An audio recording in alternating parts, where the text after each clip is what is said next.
The Teachers Show.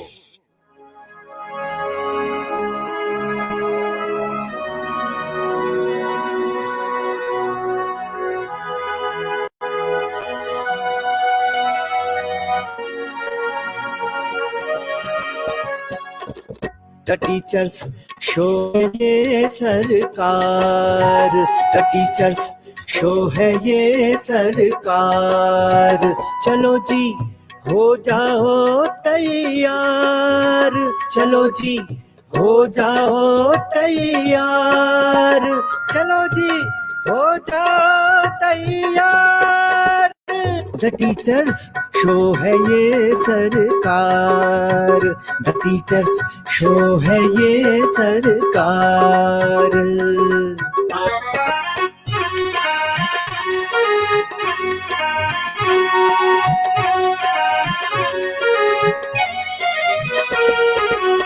यहाँ हर teacher सरकारी है और ये सबसे असरकारी है, असरकारी है।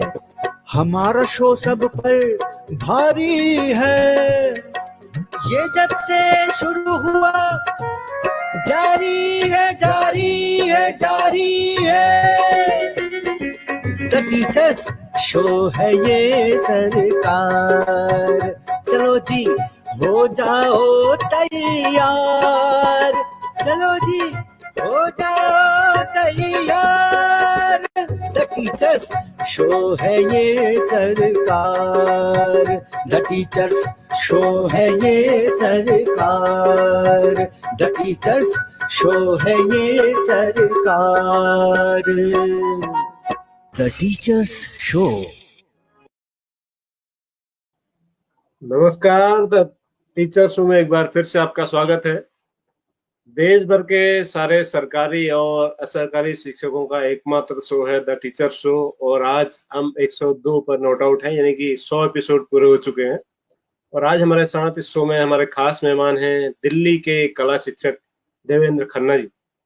खन्ना जी बहुत ही विराट व्यक्तित्व के स्वामी हैं, बहुत सारी कलाओं के मालिक हैं और समाज के लिए वो बहुत सारा काम करते हैं पढ़ाने के साथ साथ। तो आइए मिलते हैं हमारे आज के मेहमान देवेंद्र खन्ना जी से, जो इस वक्त लाइव है हमारे साथ दिल्ली से। खन्ना जी स्वागत है आपका सर। नमस्कार।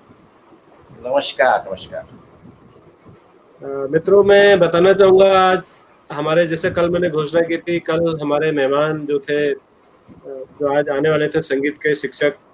आजकल कोरोना महामारी है, कब किसकी क्या रिपोर्ट आ जाए कुछ पता नहीं चलता है, तो उनकी फैमिली में कुछ दिक्कतें हुई थी कोरोना से संबंधित, इसलिए आज वो नहीं हमारे बीच उपस्थित है। प्रभाकरन साहब जो तिरुवल्लुर तमिलनाडु से आने थे। तो खन्ना जी ने बिल्कुल पिंच हिटर बैट्समैन की तरह अचानक से बैटिंग में ऊपर आकर के आज छक्के चौके लगाने का हमारा अनुरोध स्वीकार किया है। तो खन्ना जी आपका बहुत बहुत स्वागत है सर। धन्यवाद। मेरे साथ रोज की तरह गिरीश चंद्र जोशी जी हैं, इस शो में होस्ट रहते हैं, विशेषज्ञ रहते हैं, दोनों की मिलीजुली भूमिका में रहते हैं। और सर का मेरे पास फोन है, पीछे बैनर अभी चेंज हो रहा है सर। आज जो है कई सारे कारणों से हम लेट है, ट्रेन हमारी, मैं समझ गया था तो कॉल आता ही कि आप क्यों फोन कर रहे हैं, तो अभी कुछ सेकंड्स के अंदर वो चेंज हो जाएगा। हमारी टीम उस पर काम कर रही है। तो आपका स्वागत है सर, जोशी सर। धन्यवाद सर। तो खन्ना सर, हम आपके जो कला यात्रा है उसके बारे में जानना चाहेंगे, और शुरुआत करेंगे हम आपके बाल्यावस्था से, क्योंकि कलाकार, दो धारणाएं हैं कलाकारों के बारे में, चाहे वो किसी भी क्षेत्र के कलाकार हो। कुछ लोग कहते हैं कलाकार पैदा होते हैं, कुछ लोग कहते हैं कलाकार बनाए जाते हैं। तो मेरी निजी धारणा यह है कि कलाकार पैदा होते हैं, उनको घिस के और बेहतर बनाया जाता है। किसी को आप जबरदस्ती कलाकार नहीं बना सकते। अगर वो पैदा ही नहीं हुआ कलाकार तो उसको आप जबरदस्ती नहीं बना सकते। एक तो ये। दूसरा ये है कि आपका जो वातावरण है वो आपको बहुत स्ट्रेंथ देता है, यानी कि आपके चारों तरफ अगर बचपन से ही कला का वातावरण है तो आप और तेजी से आगे बढ़ते हैं उस क्षेत्र में। अगर नहीं है तो आपको संघर्ष करना पड़ता है, सीखना पड़ता है। तो आपके साथ क्या स्थिति रही सर? आपके चारों तरफ वातावरण पहले से था परिवार में या साथ में, या फिर आपको सीखना पड़ा, नए सिरे से कला का काम सीखना पड़ा? मैं आपकी इजाजत हो तो मैं शुरू करता हूँ। सर्वे भवन्तु सुखिनः, सर्वे सन्तु निरामया, सर्वे भद्राणि पश्यन्तु मा कश्चित् दुःखात्। सभी को अभिनंदन करते हुए, सभी अध्यापक साथियों और उनके साथ उनके परिवारजन जो भी ये सुन रहे हैं, उन सबको नमस्कार। मैं ये कहूँगा कि कलाकार तो सभी लोग होते हैं, सभी के जीवन में कला के कुछ ना कुछ गुण विद्यमान रहते हैं और वह जन्म के साथ ही होते हैं, किंतु उन गुणों को कुछ लोग पहचान लेते हैं, कुछ लोग नहीं पहचान पाते, और कुछ लोग जो पहचान लेते हैं फिर वह उन गुणों को तराशते हुए या उस गुणों की तलाश करते हुए अपनी यात्रा को जीवन में प्रारंभ करते हैं। मैं कहूँ तो मैं एक सामान्य परिवार में पैदा हुआ। पिताजी पोस्ट ऑफिस में काम करते थे, साधारण सा जीवन था। सामान्य परिवार में रहते हुए हम प्राइमरी स्कूल सरकारी में ही पढ़ते थे और मेरी कला की शुरुआत उस प्राइमरी विद्यालय से हुई। और उस विद्यालय में सबसे पहले काम होता था हमें एक तख्ती लेखन का, एक लकड़ी का पट्टा होता था जिस पर हम कलम से अपनी कलम बनाकर मिट्टी लगाकर उसको सुखाकर लिखते थे। और मेरी कला की सृजन वहाँ से प्रारंभ हुआ। और हमारे विद्यालय में, प्राइमरी विद्यालय में, हमारे जो उस प्रधानाचार्य जी जिन्होंने एक प्रतियोगिता रखी हुई थी कि हर महीने की 2 तारीख को एक सुलेख लेखन प्रतियोगिता होगी, और लगभग 3 वर्षों तक लगातार मैंने वो प्रतियोगिता हर मास जीती। और उस प्रतियोगिता में एक पुरस्कार होता था, एक पेंसिल मिलती थी, पेंसिल, हाँ भाई साहब दिखा रहे हैं तख्ती, वो पेंसिल मेरी तख्ती है सर। खन्ना साहब एक मिनट आपको रोकूंगा। खन्ना साहब ये वो तख्ती है जिसमें मैंने पढ़ा था प्राइमरी में। क्या आपने संभाल के रखी है, मैं उसको रख नहीं पाया, किंतु उसकी याद में कभी भुला नहीं पाऊंगा, इस कारण से जानकारी। सर आपसे आपका और मेरा जीवन बड़ा इत्तेफाक से रोचक है। मेरे पिताजी भी पोस्ट ऑफिस में थे, आपके पिताजी भी पोस्ट ऑफिस में थे। आपने भी इसी तख्ते से पढ़ा, मैंने भी इसी तख्ते से पढ़ा। आपने भी सरकारी प्राइमरी से पढ़ा, मैंने भी सरकारी प्राइमरी से पढ़ा, और आज हम दोनों साथ हैं इस शो में। क्या जी जी जी धन्यवाद, क्या बात है, बड़ा अच्छा सहयोग है।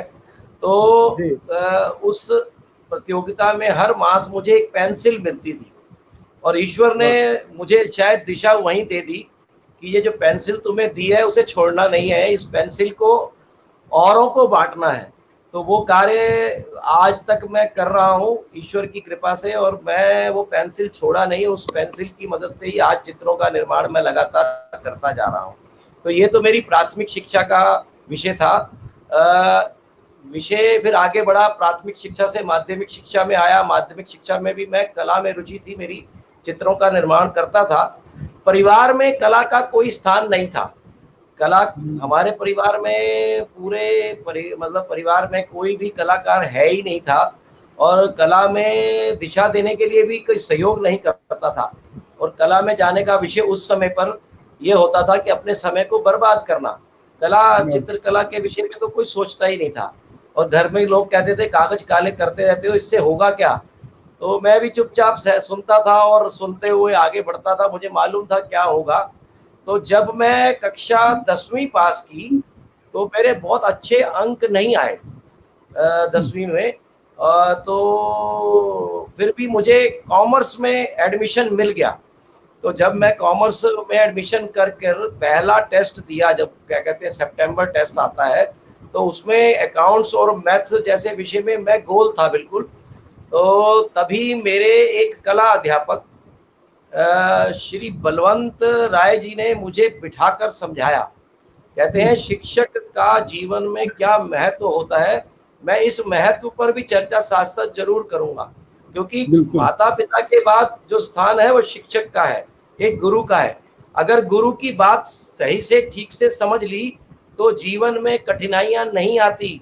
यह मैं मानकर नहीं चलता, यह मैं सत्यता अपने जीवन पर चरित्रार्थ मानता हूँ।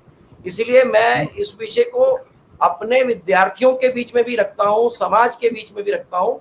को शिक्षक को एक सामान्य सा व्यक्ति ना समझे, उसकी बातों को सीरियसली लेकर आगे बढ़े, क्योंकि शिक्षक हमेशा आगे बढ़ने की प्रेरणा देता है, नकारात्मक सोच नहीं प्रस्तुत करता। जीवन को सकारात्मक की तरफ बढ़ाने का पहला कदम शिक्षक ही देता है। तो माँ बाप के बाद शिक्षक। तो मेरे उस शिक्षक बलवंत राय ने मुझे बिठाकर बताया कि बेटा तुम्हारा तो चित्रकला में बहुत अच्छा हाथ है, तुम इस विषय को क्यों नहीं जानते। ये मैं बात कर रहा हूँ लगभग 1984 की। तो 1984 में उस शिक्षक ने मुझे बिठाया, तो मैंने उनसे प्रश्न किया कि सर मैं चित्रकार कला में चला तो जाऊं मगर उससे होगा क्या, मैं बनूंगा क्या।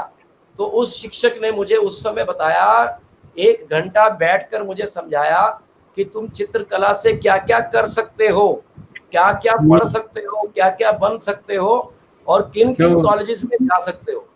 आज वो शिक्षक है या नहीं, किंतु उसकी आत्मा ये सारा विषय सुन रही है, क्योंकि हम तो परमात्मा में विश्वास रखते हैं, परमात्मा उस तक मेरी बात पहुंचा रहे होंगे। उस शिक्षक के कहने में उस कक्ष से बाहर निकलकर मैंने एक पत्र लिखा अपने प्रधानाचार्य को कि मेरा सब्जेक्ट चेंज कर दिया जाए बिना अपने परिवार की अनुमति लिए हुए। और उस दिन के बाद मेरा ये विषय व्यक्तिगत विषय बन गया और मैंने अपने विषय को परिवर्तित किया। उसके बाद मैंने अपने विद्यालय में टॉप किया, दिल्ली में पहले 100 विद्यार्थियों में मेरा नाम आया और उसी कला की बदौलत मुझे दिल्ली यूनिवर्सिटी के सभी कॉलेजेस में उस समय पर 73% मार्क्स लेकर कि सभी जगह मेरे लिए प्रवेश के दरबार खुल गए। और उसी कला के माध्यम से मैंने 4 विषयों में डिस्टिंक्शन लिया उस समय पर। और ये मैं इसीलिए बता रहा हूँ कि विषय परिवर्तन होने के बाद आप अपने रुचि के विषय के साथ जब कार्य करते हैं एक शिक्षक की दिशा के अनुसार, तो आपके जीवन में एक कायाकल्प हो जाती है। भाई साहब हाथ उठा रहे हैं, कुछ कहना चाह रहे हैं? जी जी, हमने सर आज आपके आने की खुशी में एक नया सेगमेंट शुरू किया है जो हमने बीच में छोड़ दिया था। हम इस शो में एक सवाल पूछेंगे आज से रोज, जोशी सर एक सवाल पूछेंगे और उस सवाल का जो हमारे दर्शक सबसे पहले सही जवाब देंगे उनको माया ऑप्टिकल्स की ओर से एक चश्मा दिया जाएगा, गॉगल दिया जाएगा, बहुत खूबसूरत सा, जिसका विज्ञापन आप दिखा रहे थे। हाँ। जी जी, तो पहला सवाल जोशी सर से मैं चाहूंगा वो स्क्रीन पर सामने, और दर्शकों ये आप इसका जवाब आपको शो खत्म होने से पहले देना है। सवाल सर पढ़ दीजिएगा एक बार। सवाल कि भारतीय संस्कृति में वेदिका, लाल और शलाका में क्या संबंध है? What is the relationship between Vedika, Lal and Shalaka in Indian culture? भारतीय संस्कृति में वेदिका, लाल और शलाका में क्या संबंध है? काफी कठिन सवाल पूछा भाई साहब आपने। हाँ जी, मैंने कहा अच्छा प्रश्न पूछा है। थोड़ा कठिन है मुझे लगता है सामान्य लोगों के लिए इसका उत्तर देना। नहीं, वो सर आजकल क्या करते हैं, जैसे ही प्रश्न पूछना गूगल से सर्च करना शुरू कर देते हैं। तो हमने ये चैलेंज लिया था कि हमारे प्रश्नों का उत्तर गूगल में मुश्किल से मिलेगा, आपको एनालाइज करना पड़ेगा, तब जाके गूगल पे प्रश्न मिलेगा। तो हम इसका उत्तर देंगे प्रोग्राम के अंत में। उससे पहले मुझे लगता है कि हमारे जितने विद्वान श्रोतागण हैं देख रहे हैं वो उत्तर दे देंगे। ये भट्ट जी का प्रयास है कि एक इनके मित्र हैं माया ऑप्टिकल्स वाले हल्द्वानी में, उन्होंने कहा है कि हम एक गॉगल जो है करीब 1000 रुपये का, जो भी टीचर पहली बार सही उत्तर देगा उसको हम वो देंगे, सबसे पहले जो देगा उसको हम वो देंगे। तो ये हम ठीक है जी। भट्ट जी आगे। भट्ट जी कुछ कह रहे हैं, आवाज नहीं आ रही भट्ट जी आपकी। हाँ माफी चाहता हूँ, मैं ये कह रहा था कि शो खत्म होने से पहले इस सवाल का जवाब देना है, और जो दर्शक सबसे पहले इसका सही जवाब देंगे उसको ये चश्मे कुरियर से उनके घर भेजे जाएंगे बहुत जल्दी। तो ये सबके लिए ओपन है, इसमें शिक्षकों का कोई प्रतिबंध नहीं है। जो भी दर्शक इस शो को देख रहे हैं कोई भी इसका जवाब दे सकते हैं। जी आगे बढ़ते हैं सर। Thank you. से कहानी सुनते हैं उनकी यात्रा बड़ी रोचक है। हाँ भाई साहब, मैं जारी रखूं या आप? बिल्कुल जारी रखिए। इस प्रकार मैं मेरी 12वीं तक की शिक्षा इस विषय के साथ जुड़ते हुए आगे बढ़ी, और फिर मैंने इस विषय को ही अपना एक विषय इसके साथ साथ मैं और बताना चाहूँगा कि परिवार की स्थिति बहुत अच्छी नहीं थी। मैंने बताया कि एक ही व्यक्ति कमाने वाला घर में था, किंतु मैंने इसके साथ साथ एक और आर्थिक उपार्जन का साधन चुन लिया था। मैं सुबह प्रातःकाल उठकर अखबार वितरण का कार्य करता था, और अपने जीवन भर में मैंने अपने सारे शिक्षा के क्षेत्र के खर्चे उसी अखबार वितरण के कार्यक्रम से ही किए। तो हाँ, आत्मनिर्भर भारत। तो मेरी दिनचर्या प्रातःकाल 4 बजे से प्रारंभ होती थी और उसके बाद रात्रि 10-11 बजे तक चलती थी। तो इस प्रकार निराशा कहीं नहीं थी जीवन में। जब मैं आर्ट कॉलेज में गया, प्रवेश लिया मैंने, तो भी सबसे ज्यादा अधिक राशि जेब में रखकर मैं चलता था और मेरे मित्र मेरे से ही पैसे लेकर अपने कार्यक्रम करते थे, क्योंकि ये मेरे लिए सौभाग्य था कि कम पैसे में अधिक कैसे अच्छे कार्यक्रमों की योजना बनाई जाए, ये योजना का विषय मैं बाल्यकाल से एक संगठन के साथ जुड़ गया था। मैं बताते हुए संकोच नहीं करूंगा। उस संगठन का नाम था राष्ट्रीय स्वयंसेवक संघ। कहें तो धरती के साथ कुछ गुणों का निर्माण समाज के लोगों के द्वारा भी होता है। माता पिता गुरु के साथ साथ समाज भी हमें बहुत कुछ सिखाता है। और अगर सौभाग्य से आपको कुछ अच्छे लोग, कहते हैं हमारे यहाँ कि जिस प्रकार अच्छे लोगों से जुड़ जाएंगे आपका जीवन भी अच्छा होना चालू हो जाता है। तो उसी प्रकार मेरे जीवन में भी बाल्यकाल से परिवर्तन आना प्रारंभ हुआ।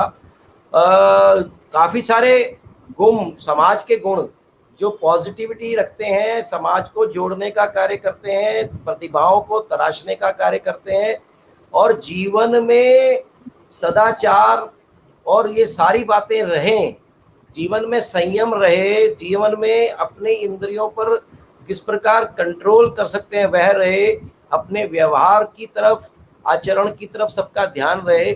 ये बातें जो शिक्षक में होती चाहिए, आज भी चाहिए, वह शायद मुझे उस संस्था ने प्रदान करने का कार्य प्रारंभ किया। और मैं धीरे धीरे, क्योंकि क्या उस कार्य को सीखते थे, उस कार्य को साथ साथ सीखता रहा और सौभाग्य से उसके कारण से मैं अपनी दिशा भी ठीक से और ये जो क्योंकि मैंने कॉलेज से निकलने के बाद फिर मैं आर्ट कॉलेज में गया। मैं बता रहा था अपनी दिनचर्या, तो मैं आर्ट कॉलेज करता था, सुबह अखबार वितरण करता था, फिर आर्ट कॉलेज जाता था और शाम को मैं डिग्री कॉलेज जाता था। दिल्ली यूनिवर्सिटी के जाकिर हुसैन कॉलेज से मैं सांदे में पॉलिटिकल ऑनर्स करता था उस समय। और सारे विषयों को लेकर शाम को 6 बजे 7 बजे मैं संघ स्थान पर खड़े होकर शाखा लगाकर शारीरिक और मानसिक संतुलन करने के लिए सबको इकट्ठा कर ये कार्य करते हुए 10 बजे घर पहुंचता था। तो ये उस परिश्रम की घड़ी से निकला हुआ जीवन है। जब आप जीवन में परिश्रम करते हैं तो आपकी बोलने की स्थिति भी बनती है। उदाहरण के लिए बहुत सारे समाज में ऐसे लोग हैं जिन्होंने अपने जीवन में बहुत कुछ किया, आज तभी लोग उनको समझते हैं, सुनते हैं, उनके ऊपर उंगली उठाते हुए डरते हैं। किसी को भी कुछ कहना आसान होता है, किंतु उसके जीवन को समझने के बाद कि उसने अपने जीवन में क्या किया और अपने लिए क्या किया और समाज के लिए क्या किया, जब दोनों में कंपैरिजन होता है तब पता लगता है कि उसने समाज के लिए अधिक किया। अपने लिए तो सब लोग करते हैं, जानवर भी करता है, सामान्य व्यक्ति करता है, सड़क पर घूमता हुआ हर व्यक्ति करता है, किंतु उसने दूसरे के लिए क्या किया। शिक्षक के पहले गुण में यह गुण आता है कि शिक्षक अपने लिए नहीं दूसरों के लिए क्या कर रहा है। जब उसका विद्यार्थी खड़ा होकर उसका सड़क पर पांव छूता है तो सबसे बड़ा उपहार उसको वही मिल जाता है। और यह बात उसकी वाणी, उसके व्यवहार, उसकी आदतों के साथ साथ साथ जुड़ा रहता है। यह मेरे शिक्षक जीवन का सबसे बड़ा लक्ष्य था जो मैंने सोचा था।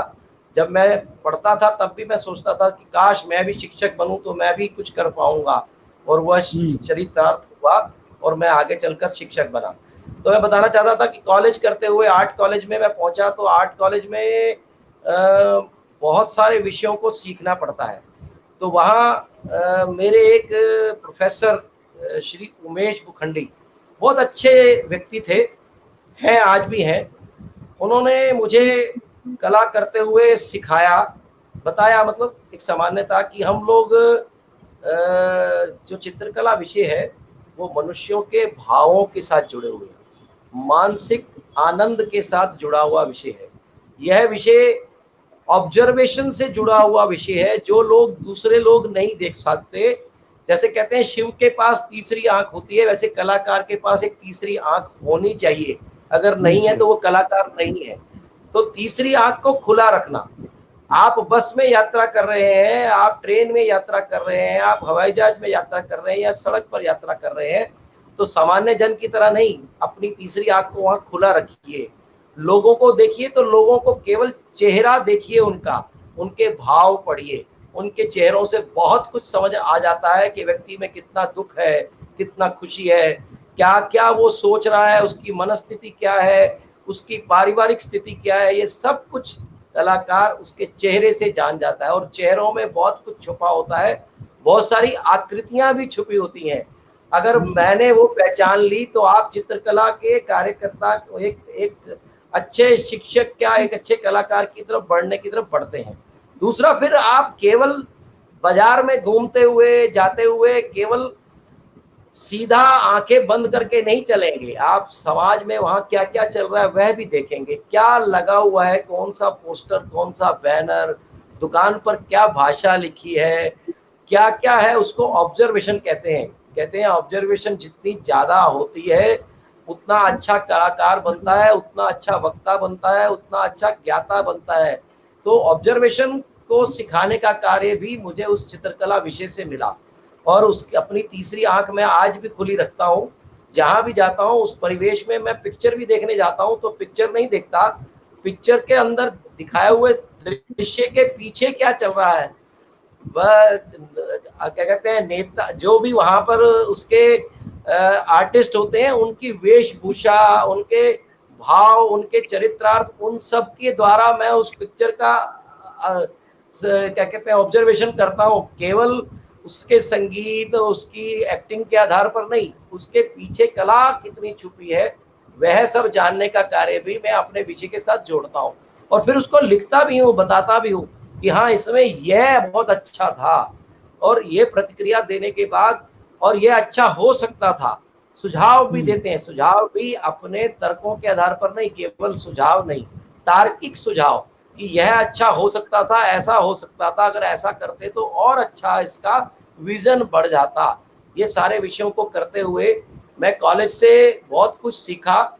और कॉलेज करने के पश्चात मैं एडवर्टाइजिंग की लाइन में जुड़ा। अब आप समझ सकते हैं कि एक बहुत बड़ा विषय है। एडवर्टाइजिंग में डिजाइनर की पोस्ट पर मैंने काम किया लगभग 3 वर्ष, और अच्छी अच्छी एड एजेंसीज के साथ जुड़ा। उसमें क्लाइंट को सेटिस्फाइड करना पड़ता है अपनी कला के द्वारा। वैसे तो चित्रकला अपनी आत्मीय आनंद की अभिव्यक्ति का नाम है चित्रकला। आप अपने अंदर छुपे हुए विषयों को कागज पर या किसी भी सतह पर उकेर कर अपनी आनंद की प्राप्ति करते हैं और दूसरों को भी आनंदित करने का प्रयास करते हैं। किंतु जो कमर्शियल डिजाइनिंग या हम क्या कहते हैं विज्ञापन की दुनिया है, वो दोनों विपरीत है। वहां हमें क्लाइंट सेटिस्फेक्शन करना पड़ता है, वहां क्लाइंट के अनुसार अपनी कला को करते हुए उसको सेटिस्फाई करने का कार्य करना होता है। और बहुत सारी चीजें जो हम नहीं भी चाहते वो भी दिखानी पड़ती है उसके अंदर।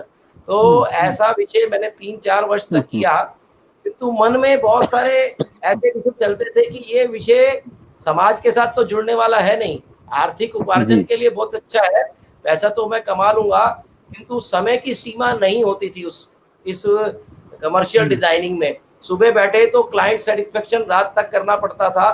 तो फिर मेरे कुछ सामाजिक मित्रों ने मुझे दिशा दी कि क्यों ना तुम तो इतने अच्छे विषय के ज्ञाता हो, तुम टीचर क्यों नहीं बनते। तो फिर मैंने प्रयास किया, और सौभाग्य से कहूँ तो मैं मुझे पहले कुछ प्राइवेट स्कूल से ऑफर थे, तो मुझे लगा कि यहाँ तो मैं अपने आप को सेटिस्फाई नहीं कर पाऊंगा। तो मेरे बहुत सारे जगह इंटरव्यू क्लिक भी हुए, किंतु उसके बाद भी प्रयास करते करते मैं एक सरकारी सहायता प्राप्त स्कूल, जिसको एडेड स्कूल कहते हैं, उसमें आज कार्य कर रहा हूँ पिछले 26 वर्षों से। उसका नाम है CL बल्ला DAV senior secondary school Jhandewala. DAV management committee के अंतर्गत ये चलता है, और मैं पिछले 26 वर्षों से वहाँ चित्रकला विषय पढ़ा रहा हूँ। और मुझे पढ़ाते हुए बड़ा गर्व है कि मेरे पढ़ाए हुए बच्चे आज NID, जिसको national school of drama designing कहते हैं, जो गुजरात में है और अहमदाबाद में भारत में विद्यालय है वो, उसमें उनका सिलेक्शन हो चुका है। College of art, Jamia Millia, इसमें तो बहुत सारे बच्चों का सिलेक्शन हुआ, किंतु उसमें भी अगर मेरा एक विद्यार्थी भी सफल हुआ तो मेरी सार्थकता शिक्षा की काफी हद तक पूर्ण होती है, ऐसा मैं मान के चलता हूँ। और यह यात्रा चल रही है, अभी रुकी थोड़ी है, अभी तो धारा प्रवाह है। अभी मेरी यात्रा के 9 वर्ष पड़े हैं और मैं बड़ा सहज होकर उसमें कार्य कर रहा हूँ। साथ साथ मैं अपनी कला की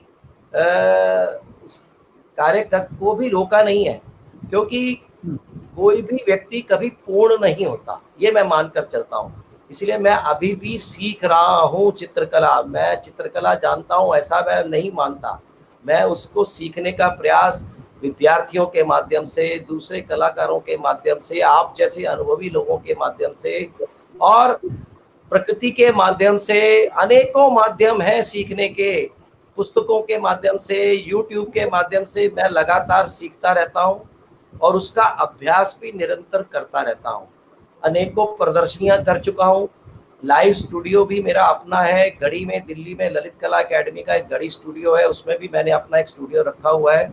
अपनी दिनचर्या में भी कभी कभी आधा घंटा 1 घंटा मैं कार्य करता हूँ और लगातार चित्रों का निर्माण करते करते यहाँ तक पहुँचा हूँ। काफ़ी सारी प्रदर्शनियाँ कर चुका हूँ, अवार्ड्स की तरफ मैं भागता नहीं हूँ। और चित्रों को बेचने का भी मेरा कोई बहुत बड़ा अभिप्राय नहीं है कि मुझे चित्र बिकने चाहिए, केवल चित्र अच्छे बनने चाहिए, लोगों को आनंदित करने चाहिए और मुझे भी उससे आनंद प्राप्त होता रहे। क्योंकि आर्थिक उपार्जन के लिए मेरे पास मेरी शिक्षक की नौकरी है और उससे मुझे इतना प्राप्त होता है कि मैं अपनी आजीविका चला सकता हूँ। तो यह एक यात्रा के रूप में मैंने कुछ विषय रखे आपके सामने।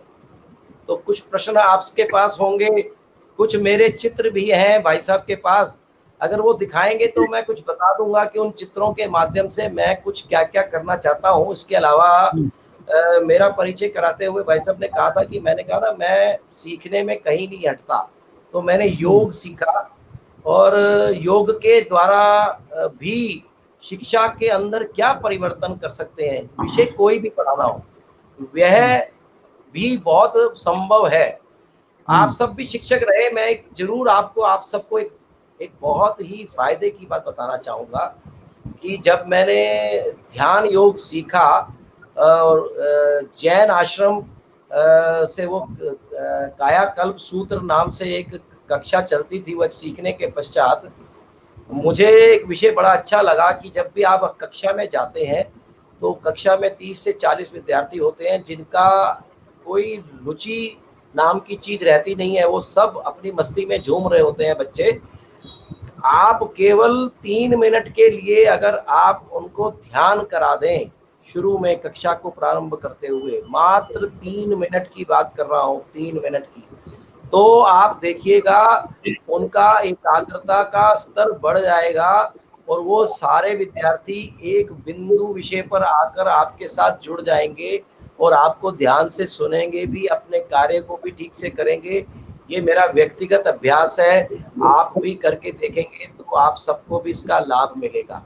फिर योग के साथ साथ मैंने नेचुरोपैथी में भी डॉक्टरेट किया है और नेचुरोपैथी में डॉक्टरेट करके अभ्यास नहीं करता, आर्थिक उपार्जन नहीं करता, किंतु कभी कभी लोगों को परामर्श देता रहता हूँ कि नेचुरोपैथी में प्रकृति के माध्यमों से, सूर्य की ऊर्जा से, भारत की मिट्टी से, हवा से और बहुत सारे इन तरीकों से जीवन के अंदर अपने जीवन को ठीक करने का क्या माध्यम हो सकता है। बंधुवर, शरीर अगर स्वस्थ रहता है तो मन स्वस्थ रहता है और मन स्वस्थ रहता है तो सब कार्य ठीक से चलते हैं, ऐसा मैं मानता हूँ। मैं ये जरूर कहूँगा कि अगर आपका शरीर स्वस्थ है तो शरीर स्वस्थ करने के लिए आप केवल अपनी चिंता कर लें। सुबह उठकर थोड़ी देर के लिए, सुबह नहीं समय मिलता तो शाम को कर लें थोड़ी देर के लिए, और वो जब आप कर लेते हैं तो आपको डॉक्टरों के पास या परिवार के और लोगों को तंग करने की आवश्यकता नहीं पड़ेगी। आप अपनी चिंता स्वयं ठीक से कर लेंगे तो सभी रोगों का निदान आपके घर की अपनी ही किचन में है। ये सब हमारी भारतीय परंपराओं का एक बहुत बड़ा देन है हमारे बड़े बुजुर्ग जी हमें डॉक्टर सिखाया साहब, गया था। जी डॉक्टर साहब आप तो इतने गुणी हैं कि हम अगर आपके नेचुरोपैथ पर, योग पर भी अगर एक सेशन रखें तो वो बहुत मजेदार होगा अलग से। आपके पास इतने सारे अनुभव है। नहीं नहीं नहीं, मैं इस पर बोलता नहीं हूँ, ये तो केवल परिचयात्मक था। जी मैं तो जी, चित्रकला पे ही बोलता हूँ या काम करता हूँ। उसी पर, ये नहीं तो नहीं, वो भी ऐसे आपकी क्योंकि सुविधा है सर, वो भी आपकी विधा है, और जी जी कोरोना काल में हमारे बहुत सारे शिक्षकों के और दर्शकों के काम आएगी। आप जो बता रहे हैं बिल्कुल जी सही जी कह रहे हैं। और हमारे साथ हाँ जी हमारे कला पार्की और इसके जो स्पेशलिस्ट एंकर जिन्हें मैं कहता हूँ हेमंत बिष्ट सर हैं जी जी, हेमंत नैनीताल जी को से। नमस्कार। सर प्रणाम सर। हाँ तो हेमंत भी आपसे मुखातिब है, और हेमंत जब भी आप अपनी बात रखना चाहें सर आपका स्वागत है, बिल्कुल भी जरूर आ, जरूर। औपचारिकता की आवश्यकता नहीं है। जी भट्ट जी जी, मैं सर से एक बात पूछना चाह रहा था। जी अभी अभी मुकेश प्रसाद बहुगुणा जी बद्रीनाथ से आप सबको प्रणाम कह रहे हैं, नमस्कार कह रहे हैं। हमारे को एंकर वो बद्रीनाथ पहुंच गए, भट्ट जी यहीं रह गए, शायद भट्ट जी को भी जाना था।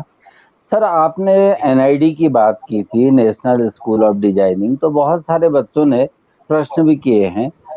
एक उत्तराखंड की हस्ती है सोनाल डबराल, वो जी एनआईडी करने के बाद फौजी सीरियल में आए। आजकल वो क्रिएटिव कंसल्टेंट हैं और वो ऐसे हमको प्रेरित करने की क्लासेस भी लेते हैं। तो बच्चे पूछ रहे हैं सर जी एनआईडी में जाने के लिए, क्योंकि हाल ही में सोनाल डबराल जी के बारे में बहुत बड़ी वार्ता आई थी, तो बच्चे बहुत आकर्षित हो गए एनआईडी के लिए। तो बताइएगा सर एनआईडी में जी। जाने के लिए किस तरह की तैयारियां हमारे बच्चों को करनी होती है। ऐसा है, एनआईडी एक पोस्ट ग्रेजुएशन कोर्स है। उसमें जी पहले आपको किसी भी कला विषय में बैचलर की डिग्री करने के पश्चात आपको वहाँ अप्लाई करना होता है। और जी मैं सर। ये कहूँगा कि अगर आपको अप्लाई करना है तो पहले उसके लिए आपको स्वयं को तज्ञ करना होगा। आपको हम्म। अपनी विधा, चित्रकला विधा में पूर्णतः पूरा प्रयास करके काफ़ी, मैं ये कहूँगा, अभ्यास की आवश्यकता है। 2 प्रकार के अच्छा। अभ्यास हैं। एक तो चित्र बनाने का अभ्यास, और उसके ऊपर रिसर्च भी आपकी होनी चाहिए। और दूसरा हम्म। अभ्यास आपको भाषा के साथ भी, क्योंकि वहाँ एक प्रोसेस जो सिलेक्शन का है वो बहुत लंबा प्रोसेस है। क्योंकि पहले वो हम्म। एक रिटन परीक्षा लेते हैं, लिखित अच्छा। परीक्षा, और उसके पश्चात 5 दिन का एक इंटरव्यू सेशन होता है। क्योंकि पूरे जी। भारत से मात्र 15 बच्चों को चुनना होता है, और वो क्रीम हम्म। लेते हैं, क्रीम। तो जी सिलेक्शन के लिए पहले आपको तैयारी अपनी करनी है।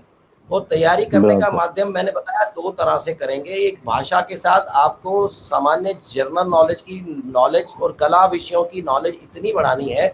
और उसके जी। बाद आपको भाषा भी, क्योंकि दुर्भाग्य से कहें तो अभी तक हमारे देश में इंग्लिश जैसी भाषा हटी नहीं है, और वहाँ पर भी उसका वर्चस्व है, एनआईडी में भी। हाँ। मेरा जो विद्यार्थी वहाँ गया था, मैं आपको इसलिए उदाहरण देना, इस उदाहरण को मैं बार बार इसीलिए रिपीट करता हूँ कि मेरा जब विद्यार्थी वो गया था तो वो चित्रकला विधा में तो बहुत तज्ञ था। उसने उसका हम्म। बहुत अधिक अभ्यास किया हुआ था। उसके अलावा उसने बहुत सारी कुछ मैनुअल वीडियोस बनाई थी, जो एक हम्म। आकर्षण का केंद्र भी था। क्योंकि आपको वहाँ काम ढेरों दिखाना पड़ता है जाकर इंटरव्यूज के अंदर। पहले लिखित परीक्षा के बाद जब आप इंटरव्यू में बैठते हैं तो पहला इंटरव्यू अपने काम के आधार पर होता है। तो जी। भाषा का प्रयोग वहाँ अधिकतर जो आते हैं वो हाई क्लास, अच्छे कॉन्वेंट एजुकेटेड इंग्लिश बोलने वाले लोग आते हैं। तो उस विद्यार्थी ने मुझे आकर कहा कि सर मेरा रिटर्न तो पास हो गया है, किंतु मुझे लगता नहीं कि मैं वहाँ इंटरव्यू पास कर पाऊंगा। तो मैं हम्म। शिक्षक होने के नाते से उस विद्यार्थी को जब मैंने कहा कि तुम हिम्मत मत हारना, क्योंकि तुम्हारा एक जो विषय है वो बहुत अधिक तज्ञ है, इसलिए आप पॉजिटिव रहिए। आपको अगर प्रश्न का उत्तर इंग्लिश में नहीं आ रहा तो हिंदी में उत्तर दे दीजिएगा, बिल्कुल भले ही बिल्कुल। निसंकोच होकर दीजिएगा। और आप प्रैक्टिकल करते करते उसमें जब जाएंगे तो आप उसमें सेलेक्ट होंगे। और वास्तव में उसने वो बात मानी और वो विद्यार्थी वहाँ उसी प्रकार सेलेक्ट हुआ। एक उदाहरण देता हूँ, उनका जो इंटरव्यू का अंतिम चरण था उसको आप सुनेंगे तो आप लोग दंग रह जाएंगे कि अंतिम 15 लोगों को जब वो चुनते हैं तो 40-50 की कैटेगरी एक बच जाती है, उनको लेकर वो एक बस पर बैठते हैं, मतलब एक उदाहरण के रूप में, और उसको 10-12 किलोमीटर की यात्रा करने के पश्चात एक स्थान पर ले जाते हैं। और वहां पर हम्म। वो उनको वहां पर सब प्रकार की सुविधाएं, कागज, पेंसिल, पेन, रंग, कलर सब प्रदान करते हुए कहते हैं, जो उस विद्यार्थी का इंटरव्यू होता है, मैं बता रहा हूँ, तो उन्होंने वहां आकर कहा, जो मैं ऑब्जर्वेशन की बात आपको पहले कर रहा था, वो विषय यहाँ भी आया कि उस विद्यार्थी, उन्होंने वहां उनको कहा कि अब आप बस से उतरने के बाद 10 किलोमीटर की जो यात्रा करके आए हैं उसका चित्रण कर दीजिए। और उस विद्यार्थी, क्योंकि उसकी ऑब्जर्वेशन पावर बहुत अधिक थी, मैंने उसको पहले से बताया था कि जब भी आप चलें सड़क पर हर जगह ऑब्जर्वेशन करते रहिए। उस विद्यार्थी ने जब वहां चित्र बनाकर किया तो उसका सिलेक्शन हो गया, बड़े सामान्य ढंग से, बड़े अच्छे ढंग से हुआ। और क्योंकि उसका काम बहुत अच्छा था, इसलिए अभ्यास सबसे बड़ा एक मूल मंत्र है एनआईडी में प्रवेश करने का। तो लगातार ग्रेजुएशन में आप अपनी चित्रकला विधा के लिए अभ्यास कीजिए, अपने को तज्ञ बनाइए, वीडियोग्राफी करना और बहुत सारे विषय जुड़े हुए हैं। जब भी किसी को परामर्श की आवश्यकता पड़ेगी, मैं एनआईडी के सीधे स्टूडेंट से मिलवा सकता हूं उनको। और क्योंकि एक सेशन बनेगा इसका पूरा जानकारी का, एनआईडी विषय काफ़ी बड़ा विषय है, तो उसके बाद वहाँ इंटरव्यू कैसे क्रैक करना है उसकी जानकारी पूरी मिल जाएगी। तो प्रोसेस है, मेरा कहने का मतलब है कि पहले मानसिक रूप से और फिर अपने अभ्यास के तज्ञ होने के बाद ही उसमें जाएं। ऐसे ढीले ढाला व्यक्ति वहां जाकर अपने को खाली पैसे जमा कराकर प्रवेश परीक्षा ना दे। अगर जाना है तो पूरी डेडिकेशन के साथ जाकर करेंगे तो आप जरूर वहां सक्सेस होंगे। जी जी, धन्यवाद सर, धन्यवाद सर भट्ट जी और सर जी जी। हाँ जी, एनआईडी में मुझे 3 बार जाने का चांस मिला जी। एनआईडी में हम ये गवर्नमेंट स्कूल टीचर्स के साथ के लिए कुछ प्रोग्राम करना चाहते थे। इतना सुंदर वातावरण है, इतनी फ्रीडम है देखने के लिए। और उनके जो पहले प्रिंसिपल थे एच कुमार व्यास, किस तरह एनआईडी की स्थापना हुई अपने आप में कहानी है। 2 फॉरेनर्स जो आए पति पत्नी, और उन्होंने वो बनाया, और इसका जो डिजाइन है, उसका जो मार्क है एनआईडी का, वो है लोटा। कहा कि लोटा, भारतीय लोटा जो है वो सबसे बड़ा डिजाइन है पूरे विश्व में। उस लोटे के ऊपर एक सुंदर कविता लिखी गई। कभी हो सका तो मैं आपसे मिलूंगा तो आपको दूंगा सुंदर कविता लोटे पे। ये बिल्कुल देवेंद्र जी बिल्कुल बात कह रहे हैं कि पूरी फ्रीडम दी जाती है, और जैसा एसएसबी में इंटरव्यू होता है वैसा ही होता है। स्टूडेंट के एक एक मूवमेंट किया जाता है, एक एक मूवमेंट को, उनकी वीडियोग्राफी। यही नहीं कि सिर्फ उसकी ड्राइंग अच्छी है, जैसा इन्होंने कहा कि ड्राइंग अच्छी है तो बन गए, भाषा है, वीडियोग्राफी है, एवरीथिंग, चाल, मैनर्स, उसकी वैल्यूज, सबको वॉच करके तब उसको एनआईडी। और एनआईडी, मेरे को नहीं पता कि हम उसको एनआईडी को क्यों नहीं डाल रहे, नहीं तो विश्व के कतिपय सबसे सुंदर डिजाइन स्कूलों में से है। डिजाइन के लिए जब एनआईडी की बात हुई थी तो मिनिस्ट्री ऑफ इंडस्ट्रियल डेवलपमेंट जो था, उन्होंने मना कर दिया था, क्योंकि डिजाइन का शब्द हमारे पास है ही नहीं। भारतीय वाङ्मय में डिजाइन का, हिंदी में क्या डिजाइन करें, क्या कहेंगे भारतीय डिजाइन को। बड़ी बहस चली, उस बहस के बाद वो इंस्टीट्यूट बना, national institute design, Paldi Ahmedabad में है। और मुझे लगता है कि हर किसी को वहाँ जाना चाहिए। मुझे तो 3 बार जाने का सौभाग्य प्राप्त हुआ। इसमें एक विषय और जोड़ना चाहूंगा कि जो सामान्य भारत में 8 कॉलेज की शिक्षा है, एनआईडी की शिक्षा की पद्धति उसके बिल्कुल ही विपरीत है। वहाँ की संकल्पना ही अलग है। मैंने जब उस विद्यार्थी से, उसने मेरे को आके बताया, उसने कहा सर हम जो यहाँ सोचते हैं, जो करते हैं, वो वहाँ शून्य है, शून्य। हमारी कल्पना से भी बहुत दूर हम कहाँ पर पहुँच जाते हैं, वहाँ वो आपको वह कल्पना करने सिखाते हैं। और विद्यार्थी की वहाँ से निकलने के बाद जो एबिलिटी रहती है ना, वो एक बहुत बड़े पॉजिटिव कहते हैं व्यक्ति की बनती है, जो बहुत कुछ क्रिएटिव करता है। आज जो भारत में या विश्व में बहुत सारी क्रिएशंस नई नई होती हैं, नई क्रिएशंस, वो फील्ड कोई भी हो, एनआईडी का विद्यार्थी उस सभी को करने के लिए प्रतिबद्ध रहता है, वही करते आ रहे हैं। आपकी जानकारी के लिए उसी विद्यार्थी ने गुजरात सरकार की पुलिस का जो लोगो है वो वहीं उस समय काम करते हुए विद्यार्थी जीवन में ही बनाकर आया था उस समय पर, और आज भी वही चल रहा है उसका बनाया हुआ। और आज वो एयरटेल की सिस्टर कंसर्न्स में आर्ट डायरेक्टर की पोस्ट पे काम कर रहा है। 2 लाख से ऊपर उसकी तनख्वाह है। गूगल भी उसको 2 बार बुला चुका है, किंतु मैंने उसको कहा था कि अपने देश में रहकर सेवा करिए, ऐसा प्रयास करें। तो वो विद्यार्थी यहीं रहकर अपना काम कर रहा है। तो ये जानकारी रूप में आपको दी मैंने। आपके ना बिल्कुल आप ठीक कह रहे हैं भट्ट जी। ये जो सोनाल डबराल हैं, फौजी सीरियल में शाहरुख खान के साथ है, बहुत अच्छे एक्टर। अब वो क्रिएटिव कंसल्टेंट हैं, और उसके अलावा देखिए जो सर कह रहे हैं कि बहुमुखी विकास होता है, वो जो हमारे मोटिवेशनल जो लेक्चर होते हैं वो भी देते हैं। और जो कैडबरीज का शायद जो एड है, मुझे पक्का पता नहीं, उन्हीं के हाथ का है। तो दृष्टि खुल जाती है जब उनको ऐसे हमने टीवी में देखा, कल परसों देखा, तो लोगों के आज जैसे ही आपने एनआईडी कहा तो लोग उसमें प्रवेश के लिए प्रश्न करने लगे। भट्ट जी मैं कभी फिर से बैठकर उस विद्यार्थी को साथ लाकर आपकी मदद करना चाहूंगा। मैं चाहूंगा और विद्यार्थी इसमें जुड़े। हाँ जी भाई सर। साहब बताइए भट्ट जी। और आपने एज ए नेचुरोपैथ के डॉक्टर अपना जो परिचय दिया सर, तो हमारे एक दर्शक हैं नवीन यादव जी, उन्होंने एक सवाल भी आपके लिए भेजा है। कह रहे हैं कि लो बैक पेन में कुछ इलाज चाहिए।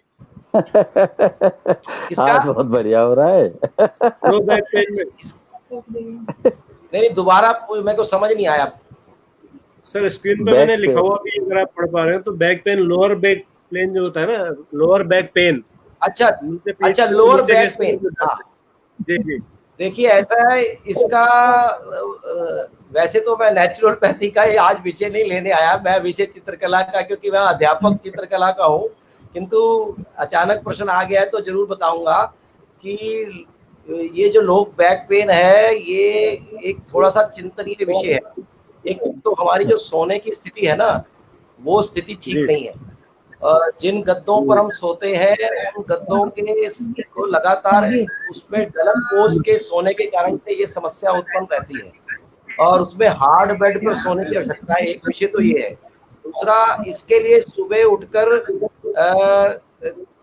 3-4 व्यायाम हैं, जो अगर वो नियमित कमर के व्यायाम जिसको कहते हैं वो कर लेंगे, और श्वास की क्रिया के साथ कर लेंगे, और अपने भोजन को भी करते हुए कुछ गैस्ट्रिक भोजन नहीं करेंगे, जो गैस बनाती हैं, ऐसे भोजनों का सेवन थोड़ा सा त्यागेंगे, तो ये कमर दर्द को ठीक करने में काफ़ी सरल होगा। थोड़ा समय लगेगा, क्योंकि इसको जल्दी ठीक करने की विधि नहीं है इसको, क्योंकि आने में भी टाइम लगा है तो जाने में भी टाइम लगेगा, किंतु अभ्यास नियमित करने से हो जाएगा, ऐसा मैं पक्का विश्वास करके उनको बता सकता हूँ जी। क्या बढ़िया सर, थैंक यू सर। भाई साहब मेरे कुछ चित्र दिखाइए तो मैं उस पर चर्चा कर लूंगा। मैं उसी तरफ आता हूँ, मैं उसी तरफ आ रहा हूँ सर। देखना चाहेंगे? जी अवश्य, निश्चित रूप से मैं आपके चित्रों की ओर आ रहा हूँ।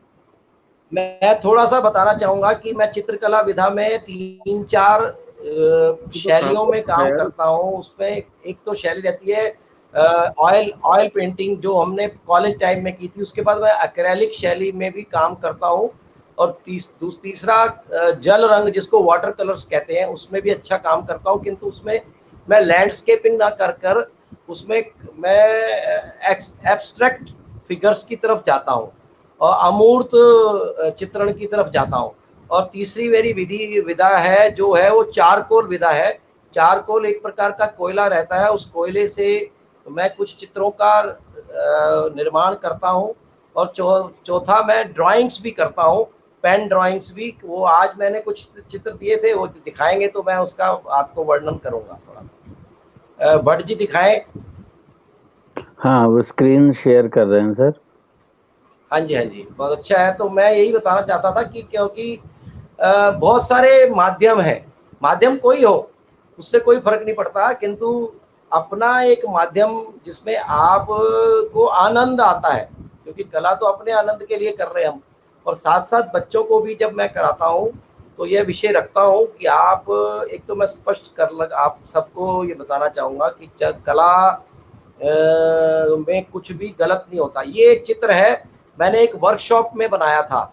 अभी एक भगवान राम का मंदिर का निर्माण कार्य शुरू हो गया अयोध्या में, तो ये चित्र उसको डेडिकेटेड है। आप देखिए लोग जा रहे हैं और सामने एक मंदिर की छवि ली हुई है और सामने भगवान राम भी उसके पास एक खड़े हैं छोटे से रूप में। तो यह एक भारत का तिरंगा पीछे है और भारत के तिरंगे का मतलब है सब तरह के लोग चाहते थे कि भगवान राम का मंदिर वहां बने और इच्छाओं की पूर्ति हो रही है। तो सब हर्ष मना रहे हैं, नाच रहे हैं, गा रहे हैं और बड़े ही हर्ष और उल्लास के साथ अयोध्या जा रहे हैं। यह इस चित्र का वर्णन है। दूसरा चित्र भाई साहब दिखाएं। अच्छा लगा हो तो बताइएगा भाई साहब। ये चित्र चारकोल विधा में बना हुआ है। थोड़ा सा इसको जूम कर दें तो और अच्छा दिखेगा। यह चित्र कोरोना काल में बनाया था। मेरा कोरोना के ऊपर ये चित्र है। आप देखेंगे तो जब कोरोना शुरू हुआ था तो कोरोना के लिए बहुत सारी चीजें कोरोना को ठीक करने के लिए भी थे और बहुत सारे उसको बिगाड़ने के लिए भी थे। तो मैंने सूर्य की रोशनी में एक सूर्य दिखाया जो कोरोना का रूप लिए हुए है। वो भी सूर्य की तेज की तरह हमें चुभ रहा था। चंद्रमा की शीतलता भी कोरोना की वजह से बहुत कम हो रही थी। सितारे भी धीरे धीरे फीके पड़ रहे थे। देखिए चांद भी कोरोना के कारण से मुस्कुरा नहीं रहा। फिर लोग भी बहुत दुखी थे, हतोत्साहित थे, घबरा रहे थे, एक दूसरे के ऊपर चढ़ने का प्रयास करके मैंने एक घंटी बनाई है। वो घंटी का विषय ये है कि वह एक दूसरे के ऊपर जाकर कोरोना से विजय प्राप्त करने के उपाय ढूंढ रहे थे। और प्रधानमंत्री जी ने भी जब सबको कहा कि सब मिलकर इसके युद्ध को लड़ेंगे, तो चाहे वो प्रतिभाएं कोई हो, अलग अलग सितारे अलग अलग प्रतिभाओं के यहाँ पर के रूप में मैंने दिखाया कि अलग अलग सितारों के रूप में अलग प्रतिभाएं सभी कोरोना से जूझ रही हैं और कोरोना वॉरियर्स के रूप में हम सब लोग उनको सम्मानित कर रहे थे। तो ये चित्र कोरोना काल का एक चित्र है। एक और भी कोरोना काल का इसमें चित्र है, भाई साहब दिखाएंगे तो एक 2 हाथों वाला। तो मैं ये मेरी एक सीरीज है शिव के ऊपर, क्योंकि शिव को मैं पूर्ण देव मानता हूँ और उसी की पूजा करता हूँ। तो शिव एक संपूर्ण देवता के रूप में कहते हैं। सृजन और मृत्यु और जीवन तीनों के जो देवता है वो शिव ही है। तो शिव के द्वारा ब्रह्मांड में एक ध्वनि ओम के रूप में उपस्थित रहती है। तो उस सीरीज के चित्र का वर्णन मैंने इस चित्र को बनाते हुए किया था। तो ऐसे कुछ चित्रों का निर्माण आध्यात्मिक चिंतन के आधार पर भी करता हूँ। कहते हैं कि अध्यात्म और प्रकृति 2 रूप ऐसे होते हैं जिसके आधार पर सभी प्रकार के जीवन में परिवर्तन होते हैं। और हम भारतीय तो अध्यात्म को पूजते हैं और हमारे जीवन में अध्यात्म है वास्तव में, और उसके हम बच भी नहीं सकते और भाग भी नहीं सकते और भागना चाहिए भी नहीं। अध्यात्म चिंतन जितना अपना बढ़ाएंगे उतना मन बहुत शांत रहेगा और हम मन को शांत कर दूसरों का सहायता कर पाएंगे, दूसरों को कुछ बता पाएंगे, दूसरों को कुछ खुशी दे पाएंगे और अपने पर भी संयम रखने का, अपने क्रोध पर, अपने लोभ पर, अपनी इंद्रियों को कंट्रोल में रखने को और अपनी जीभा को कंट्रोल में रखने पर सबके लिए अध्यात्म की एकाग्रता की आवश्यकता है। तो यह चित्रण के द्वारा भी मैं बताना चाहता हूँ और वैसे भी मैं यही बात सबको बताता हूँ। और भाई साहब दूसरा चित्र भी दिखाएं नहीं तो लगेगा कि मैं भाषण ही करता जा रहा हूँ। हाँ, ये चित्र जरा ध्यान से देखिएगा। ये चित्र कोरोना काल में है। देखिए 5 मैंने हाथ दिखाइए, 10 प्रकार के लक्षण दिखाए और 10 प्रकार के लक्षणों के द्वारा कोरोना फैल रहा था उस समय पर। और कोरोना के माध्यम से कोरोना हमारे ऊपर एक हावी हो चुका था पूरा, इस प्रकार उसने हमें ग्रस्त कर लिया था। हाथ के अंदर भी मुद्राएं बनाई हुई है मैंने और उसके उंगलियों के ऊपर भी कोरोना नृत्य कर रहा था और किस प्रकार वह फांसी का फंदा लगाकर एक एक कर एक व्यक्तियों को अपने पास ले जा रहा था। और उस काल में मैंने एक नीचे इसी चित्र में नीचे एक मैंने दिखाया कि किस प्रकार सब प्रकार की नेगेटिविटी होने के बावजूद भी एक नीचे से लो जल रही है। सबसे नीचे उसमें चित्र है। उस काल में बहुत सारे जो कोरोना वॉरियर्स थे, वो सहायता कर रहे थे। इधर मैंने दिखाया झाड़ू लेकर कार्य करता हुआ व्यक्ति, और इसके प्रकार दूसरी तरफ भी मैंने एक चित्र बनाया है जो स्टार के रूप में हमारे क्या कहते हैं डॉक्टर्स नर्सेस काम कर रही थी उनका, क्योंकि ये चित्रकला मन से बनती है, उसकी भावों के साथ जुड़ाव रहता है। तो नेगेटिविटी को दूर करने के लिए, पॉजिटिविटी के लिए बीच में जलते हुए घर से भी एक मशाल जल रही है जो पॉजिटिवनेस को फैला रही है। तो हमने कहा डरने की आवश्यकता नहीं है, ये सब लोग इन्हीं हाथों के द्वारा उनको ठीक कर सकते हैं, ऐसा मेरा मानना था। और यह चित्र बहुत सारी प्रदर्शनियों में गया है और बहुत सारे लोगों ने इसको सराहा है। आपको कैसा लगा डॉक्टर साहब? कुछ बताते जाएंगे तो मुझे अच्छा लगेगा कि मैं तो ऐसे ही दिखाता जा रहा हूँ, बड़बड़ाता जा रहा हूँ।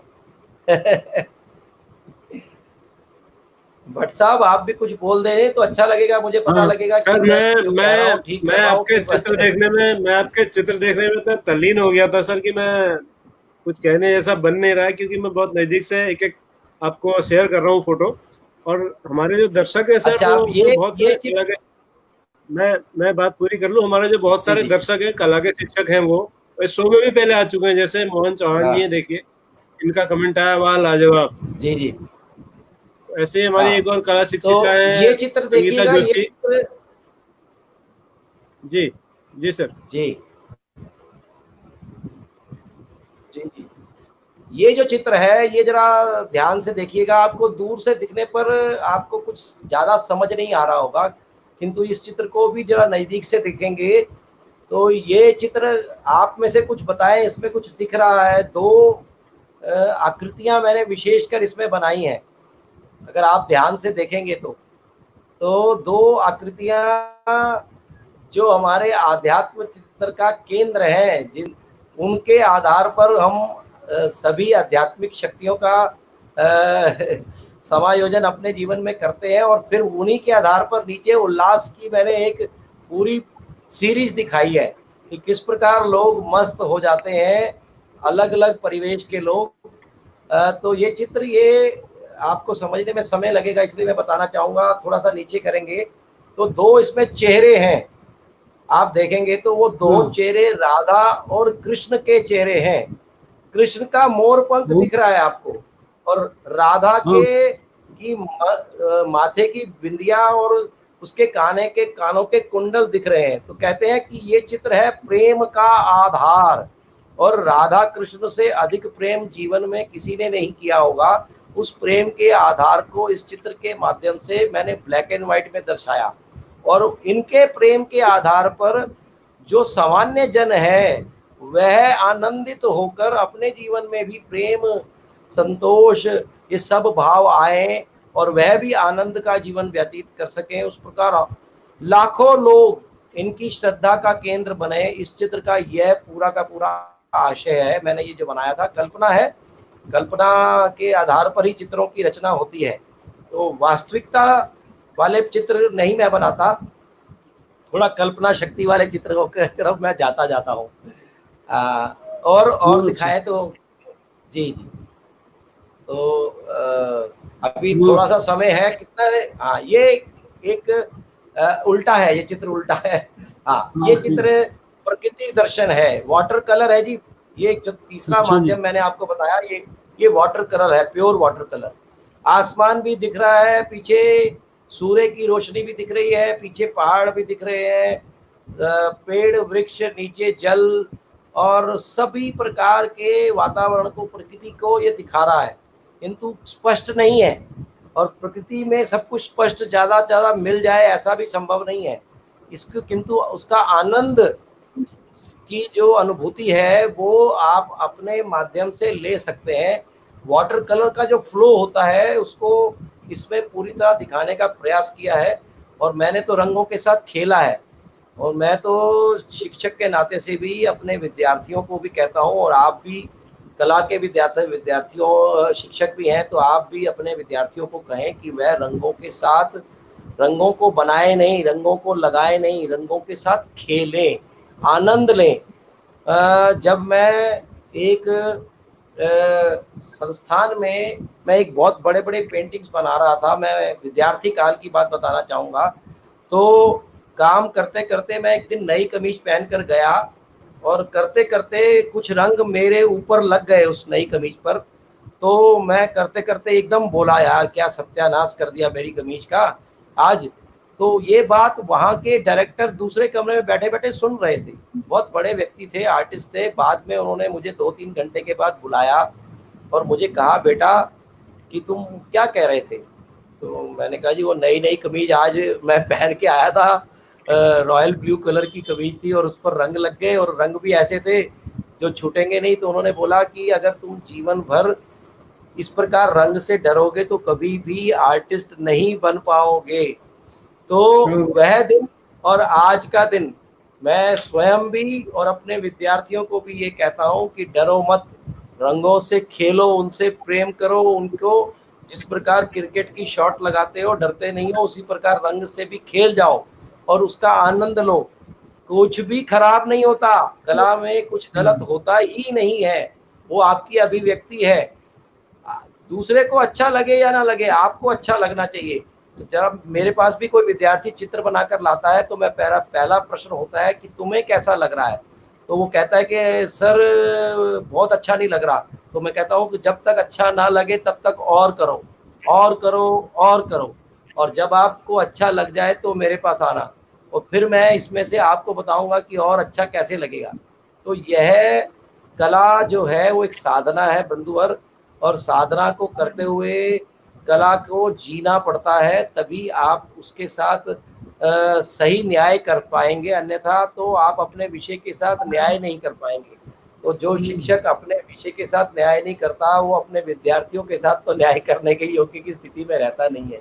तो मेरा ये कहना है कि हमें शिक्षार्थियों को बताते हुए भी पहले स्वयं को तज्ञ करते हुए कॉन्फिडेंस एक चीज होती है। जिस प्रकार मैं आपके सामने आज बात कर रहा हूँ, आपको बात करने से तरीके से पता लग गया होगा कि एक शिक्षक का सबसे बड़ा गुण होता है उसका अपना व्यक्तिगत कॉन्फिडेंस।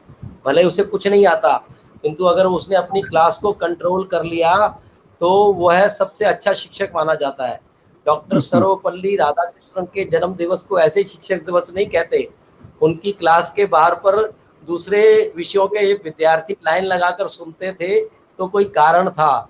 साउथ का एक व्यक्ति अनेक भाषाओं को जानने के बाद अपने कक्षा में ऐसी बातें करता था कि लोग लाइन लगाकर सुनते थे, खचाखच भरे होते थे। कहते थे क्या है कि उनके विषय को छोड़कर और दूसरे विषय के लोग उसकी कक्षा में बैठे रहते थे। तो कारण क्या था? केवल यही था कि कक्षा लेने का ढंग क्या है। तो वो कक्षा लेने का ढंग भी एक अलग है, जो एक विधा है। मैं कई बार शिक्षकों के बीच में भी ये विषय रख चुका हूँ कि आप शिक्षक हैं, आप विषय के बहुत अच्छे ज्ञाता हैं, किंतु आपकी प्रस्तुति कैसी है उसके बारे में भी चिंतन की आवश्यकता है। और वो प्रस्तुति अगर आपकी उत्तम है तो फिर आप विद्यार्थियों को जोड़ लेंगे। आप विद्यार्थियों से सीखें, उनको सिखाएं नहीं। सिखाना हमारा काम नहीं है, विद्यार्थी हमसे अपने आप सीख लेता है। उसके लिए उसके पुस्तकें, गूगल, आजकल बहुत कुछ है सीखने के लिए। हम उसे क्या सिखाएंगे? हम तो केवल अपने अनुभवों के आधार पर उसके सामने कुछ उदाहरण प्रस्तुत करते हैं, जिसके कारण से वह हमसे जुड़ता है। और जब जुड़ जाता है तो फिर आप उससे कुछ भी करवा लीजिए, फिर उसकी दिशा को कैसे भी परिवर्तित कर सकते हैं। अब ये एक चित्र, ये आपके सामने वाटर कलर है। वाटर कलर आपने देखा, ये है तो एक लैंडस्केप, किंतु ये लैंडस्केप कहीं इसको देख कर नहीं बनाया। आप देखिए इसमें रंग बह रहे हैं, बीच में जल है, जल के पीछे जो आसमान है वो लाल भी है, पीला भी है। सुबह और शाम के आसमान का दृश्य ऐसा ही होता है। और जल है, जल के अंदर कुछ लकड़ी के खंबे हैं या किस प्रकार के कह सकते हैं, पीछे कुछ वृक्ष हैं, और उस खंबे पर एक चिड़िया बैठी है जो बड़ी डरी सहमी सी है और वह सोच रही है कहीं मैं गिर ना जाऊं, कहीं पानी में भीग ना जाऊं। तो ये कल्पना के आधार पर एक चित्र है। और वाटर कलर फ्लो देखिए आप इसमें, ये वाटर कलर है। सामने आसमान में भी कुछ पंछी उड़ रहे हैं और वो रिफ्लेक्शन ऑफ लाइट भी आ रहा है, क्योंकि शाम का समय है। तो आप देखेंगे तो पीछे से कुछ रिफ्लेक्शन ऑफ लाइट्स भी पानी में नजर आती हैं आपको। तो ये है एक आनंद का वाटर कलर है मेरा जीवन का। और कभी कभी कुछ कृतियाँ अच्छी बनती हैं। मैं नहीं मानता कि मैं हमेशा अच्छा चित्र बना सकता हूँ, कभी कभी ईश्वर की शक्ति साथ मिलती है तो मैं एक अच्छा चित्र बनाने की तरफ आगे बढ़ता हूँ। मैं तो ऐसे ही बड़बड़ाता रहूंगा, मेरा काम है। आपका समय सीमा कैसा है?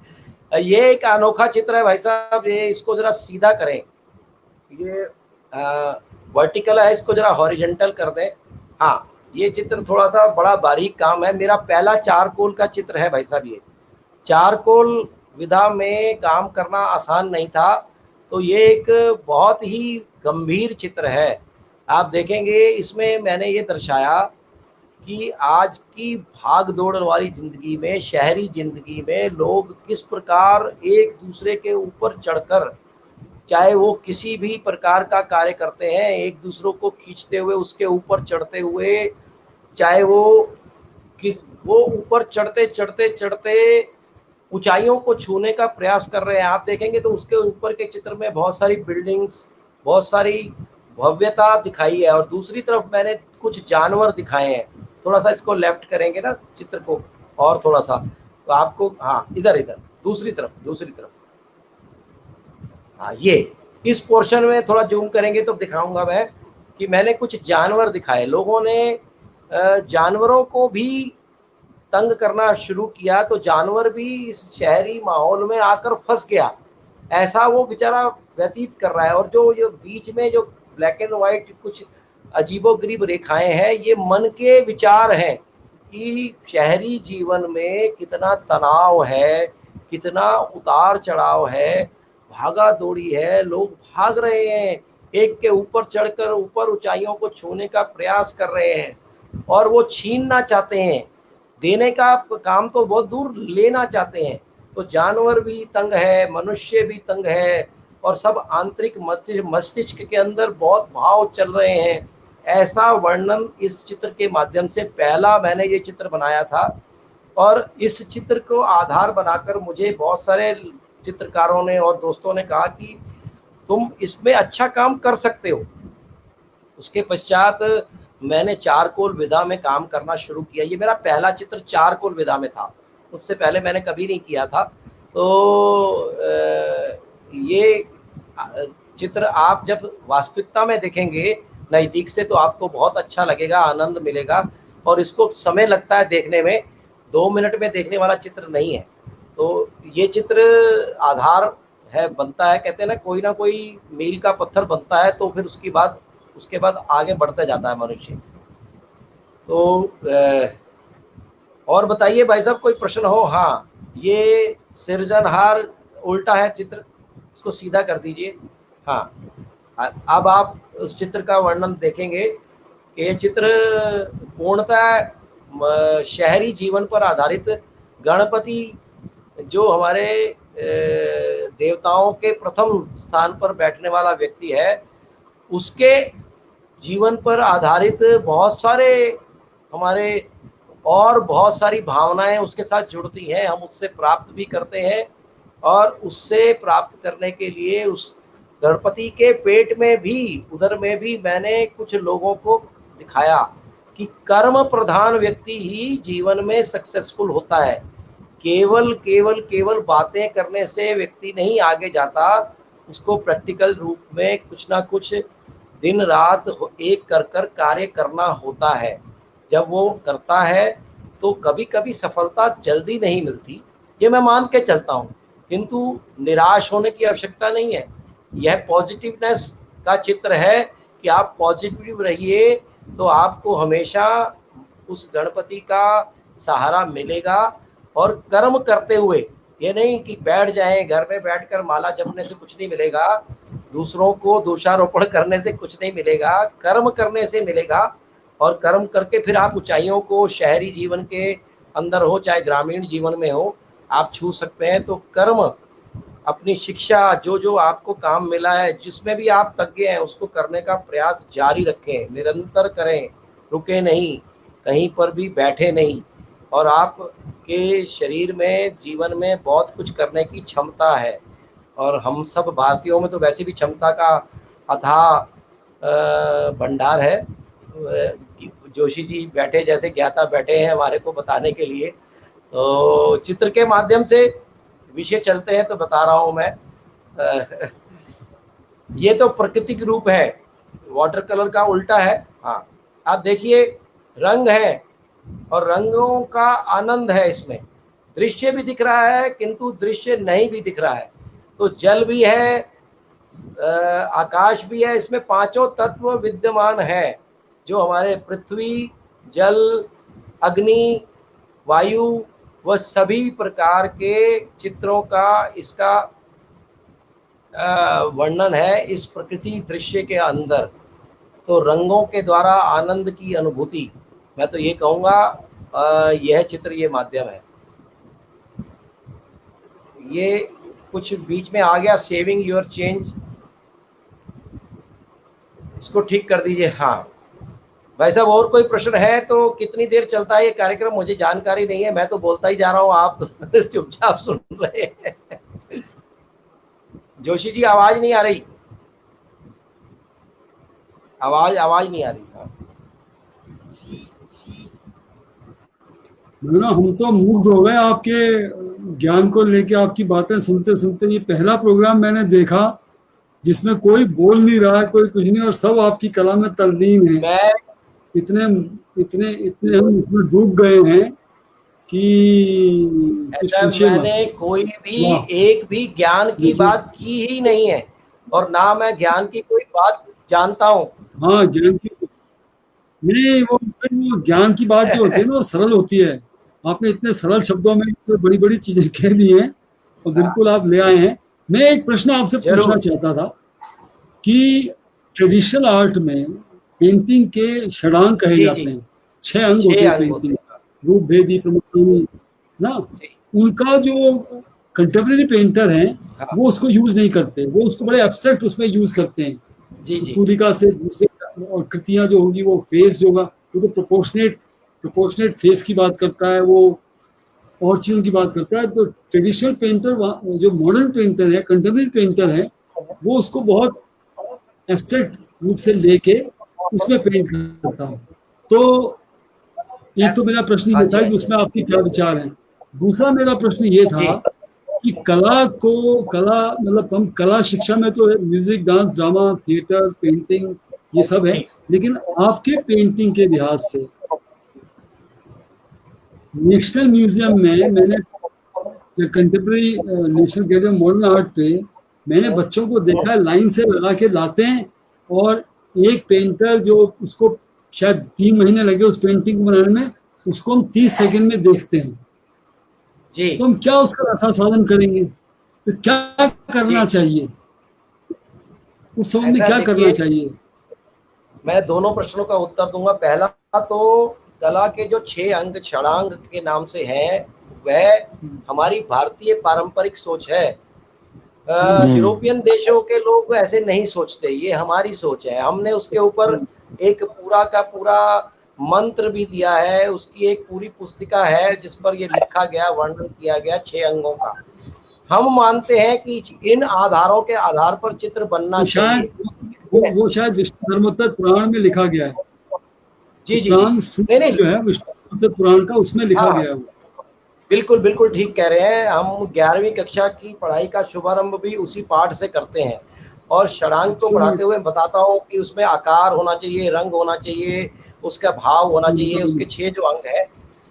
मगर मैं ये मान के चलता हूँ सभी चित्रों में वह 6 भाव होते हैं। हमें देखने दृष्टि देखनी पड़नी चाहिए, एक विषय तो ये है। दूसरा ये था कि भारतीय पारंपरिक जो कलाएं थी, चित्रकला शैली थी, वो बड़ी सरल थी, उसमें सब कुछ स्पष्ट था।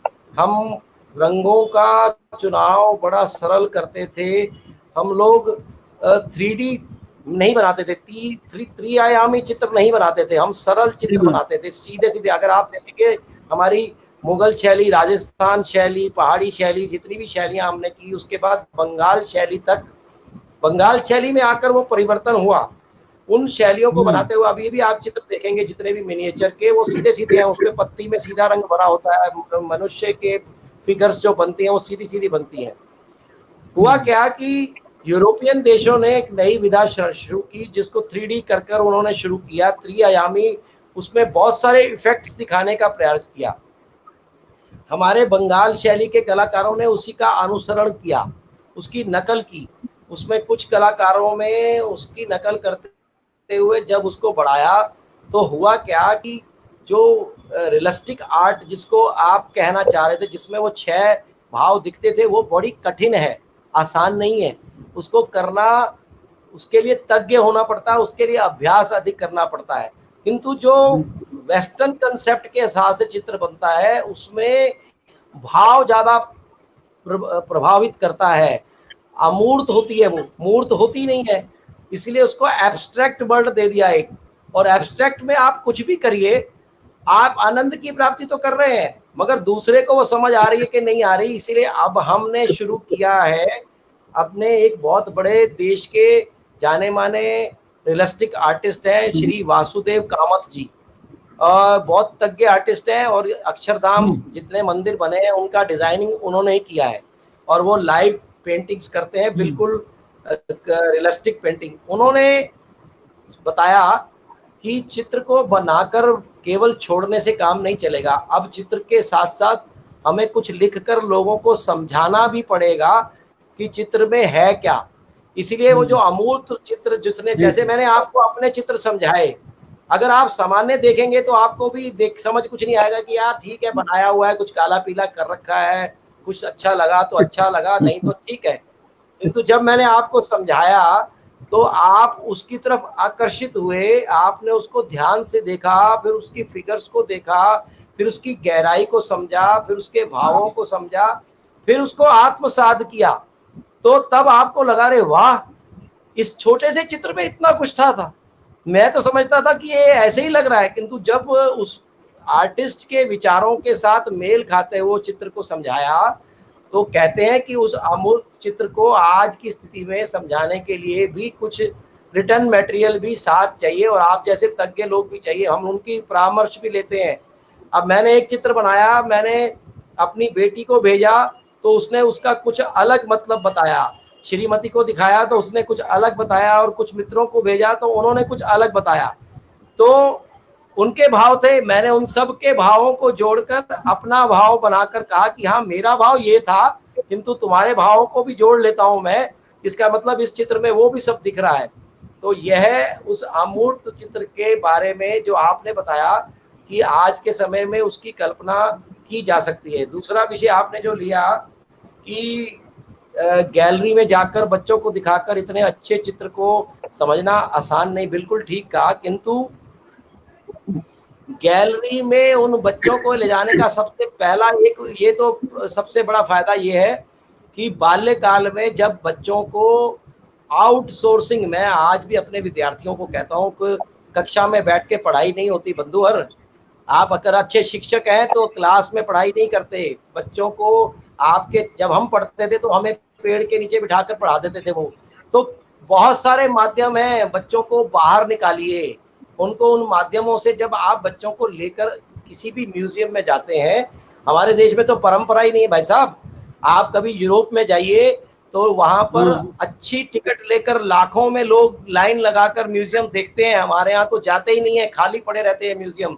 दुर्भाग्य है हमारा, हमारे पास हजारों कलाकृतियां हैं, हमारे पास हजारों मंदिर हैं, लोग देखते नहीं है। किंतु यूरोप में के लोग यहाँ आकर वो सब देखते खोजते हैं। वहां पर एक अमूर्त चित्र को देखने के लिए लाखों की लाइन लगती है, और यहाँ एक मूर्त चित्र को देखने के लिए भी बच्चे क्या कोई भी नहीं आता। मैं तो कहता हूँ कि वो बच्चे जब आते हैं तो केवल उनके जीवन में यह रहता है कि मैं इस म्यूजियम में गया था। एक विषय तो ये आ गया। दूसरा, 100 बच्चे गए, मैं कहता हूँ 100 में से एक बच्चे पर भी अगर उस विषय के साथ जुड़ाव उत्पन्न हो गया तो उस ट्रिप का और उन बच्चों का उस परिसर में आने का लाभ मिल गया। 100 में से एक कह रहा हूं, अगर एक विद्यार्थी ने भी उस दिशा में आगे कदम बढ़ा दिया तो भी पर्याप्त है। उस ट्रिप का लाभ, उसका लाभ मिल जाता है। इसलिए जाना चाहिए लेकर बच्चों को, अधिक से अधिक बच्चों को हर जगह लेके जाना चाहिए, और प्रकृति दर्शन के साथ साथ वहां बैठकर समझाना चाहिए। हमने आर्ट कॉलेज में कमरे में बैठ के नहीं सीखा आर्ट, हम गार्डन में, लोधी गार्डन में अपने अध्यापक को पैसे देकर कार पर या 3 व्हीलर पर लेके जाते थे और उनसे सीखते थे कि आप बताओ सर क्या दिख रहा है। तो वो दिखाता था कि पेड़ केवल हरे रंग का नहीं होता, पेड़ में अनेकों रंग दिखते हैं। आसमान केवल नीला नहीं होता, 7 रंग दिखते हैं आसमान में। मनुष्य का केवल कलर जो है वो काला या लाइट या डार्क नहीं होता, उसमें बहुत सारे रंग दिखते हैं। बाल भी केवल काले नहीं होते। तो ऐसी परिकल्पना कलाकार ही तो बताएगा कि क्या दिख रहा है। तो जब आप उसके बीच में जाएंगे तो समझेंगे, अन्यथा तो आप अनभिज्ञ रह जाएंगे। जोशी जी कुछ पूछना चाह रहे थे? नहीं, पूछना नहीं चाह रहा, असल में 2 बातें कहना चाह रहा हूँ कि मैंने जी अपने सीसीआरटी में 30 साल या 35 साल टीचर्स को, बच्चों को म्यूजियम विजिट कराए। हमारा उद्देश्य ये रहता था जी। कि हम एक दिन में म्यूजियम देखेंगे तो एक गैलरी देखेंगे, एक गैलरी। जब हम इंडस गैलरी में बैठे होते थे तो हम देखते थे कि जब जी। तक हम इंडस जी गैलरी में घुसे, एक्सप्लेनेशन किया, वर्कशीट पे जी काम करना शुरू करने के लिए मेरे को शायद लगता है कि 12 महीने चाहिए नेशनल म्यूजियम के कलेक्शन को देखने के लिए। ऐसा है जी, उस बहुत सारी कृतियां हैं वहाँ, हजारों। हाँ, का कोई फायदा सब नहीं नहीं होता समझ सर। सकते जी। नहीं, फायदा होता है, फायदा होता है। सभी को नहीं होता, ये मान के चल सकते हैं कि सभी को नहीं होता, अच्छा, किंतु जाना वहां आपका पर। संवेदनशील जी नहीं जी बनेगा जी जी। ये भट्ट साहब, ये कार्यक्रम यदि कितने बजे तक चलेगा? आप एक ही दिन में पूरे बस अंतिम चरण में है सर, हम अंतिम चरण में कार्यक्रम। हाँ, क्योंकि मेरी 20% बैटरी रह गई है, तो मैंने कहा नहीं तो मैं नहीं, साथ में उसको कर अटैच लेंगे करूंगा। जी जी, उससे पहले हम कर लेंगे 10 मिनट और हम मुश्किल से बातचीत करेंगे, क्योंकि आपके साथ बातचीत इतनी रोचक है कि मैं तो आज बोला ही नहीं कुछ, ना जी। हेमंदा कुछ बोले, तो आप ही बोल रहे हैं। और थोड़ा बहुत कभी ऐसा नहीं है जी, ऐसा नहीं है।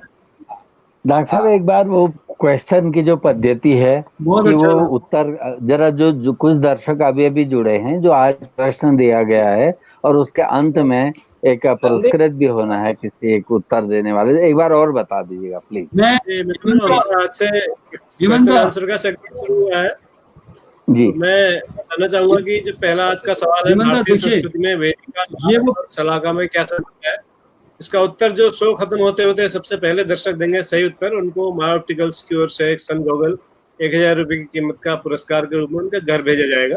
प्रश्न स्क्रीन पर आपके सामने है, लगातार मैं कर रहा हूँ और ये हम डेली जारी रखेंगे।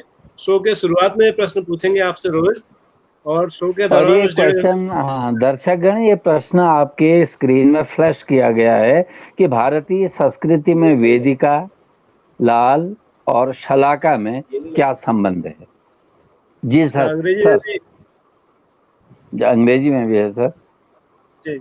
ये आपकी स्क्रीन में फ्लैश किया गया है, आप इसको पढ़िए और जैसे डॉक्टर भट्ट जी बता रहे हैं उत्तर दीजिएगा और उसके बाद आप पुरस्कृत होंगे। आज से पद्धति हमने शुरू कर दी।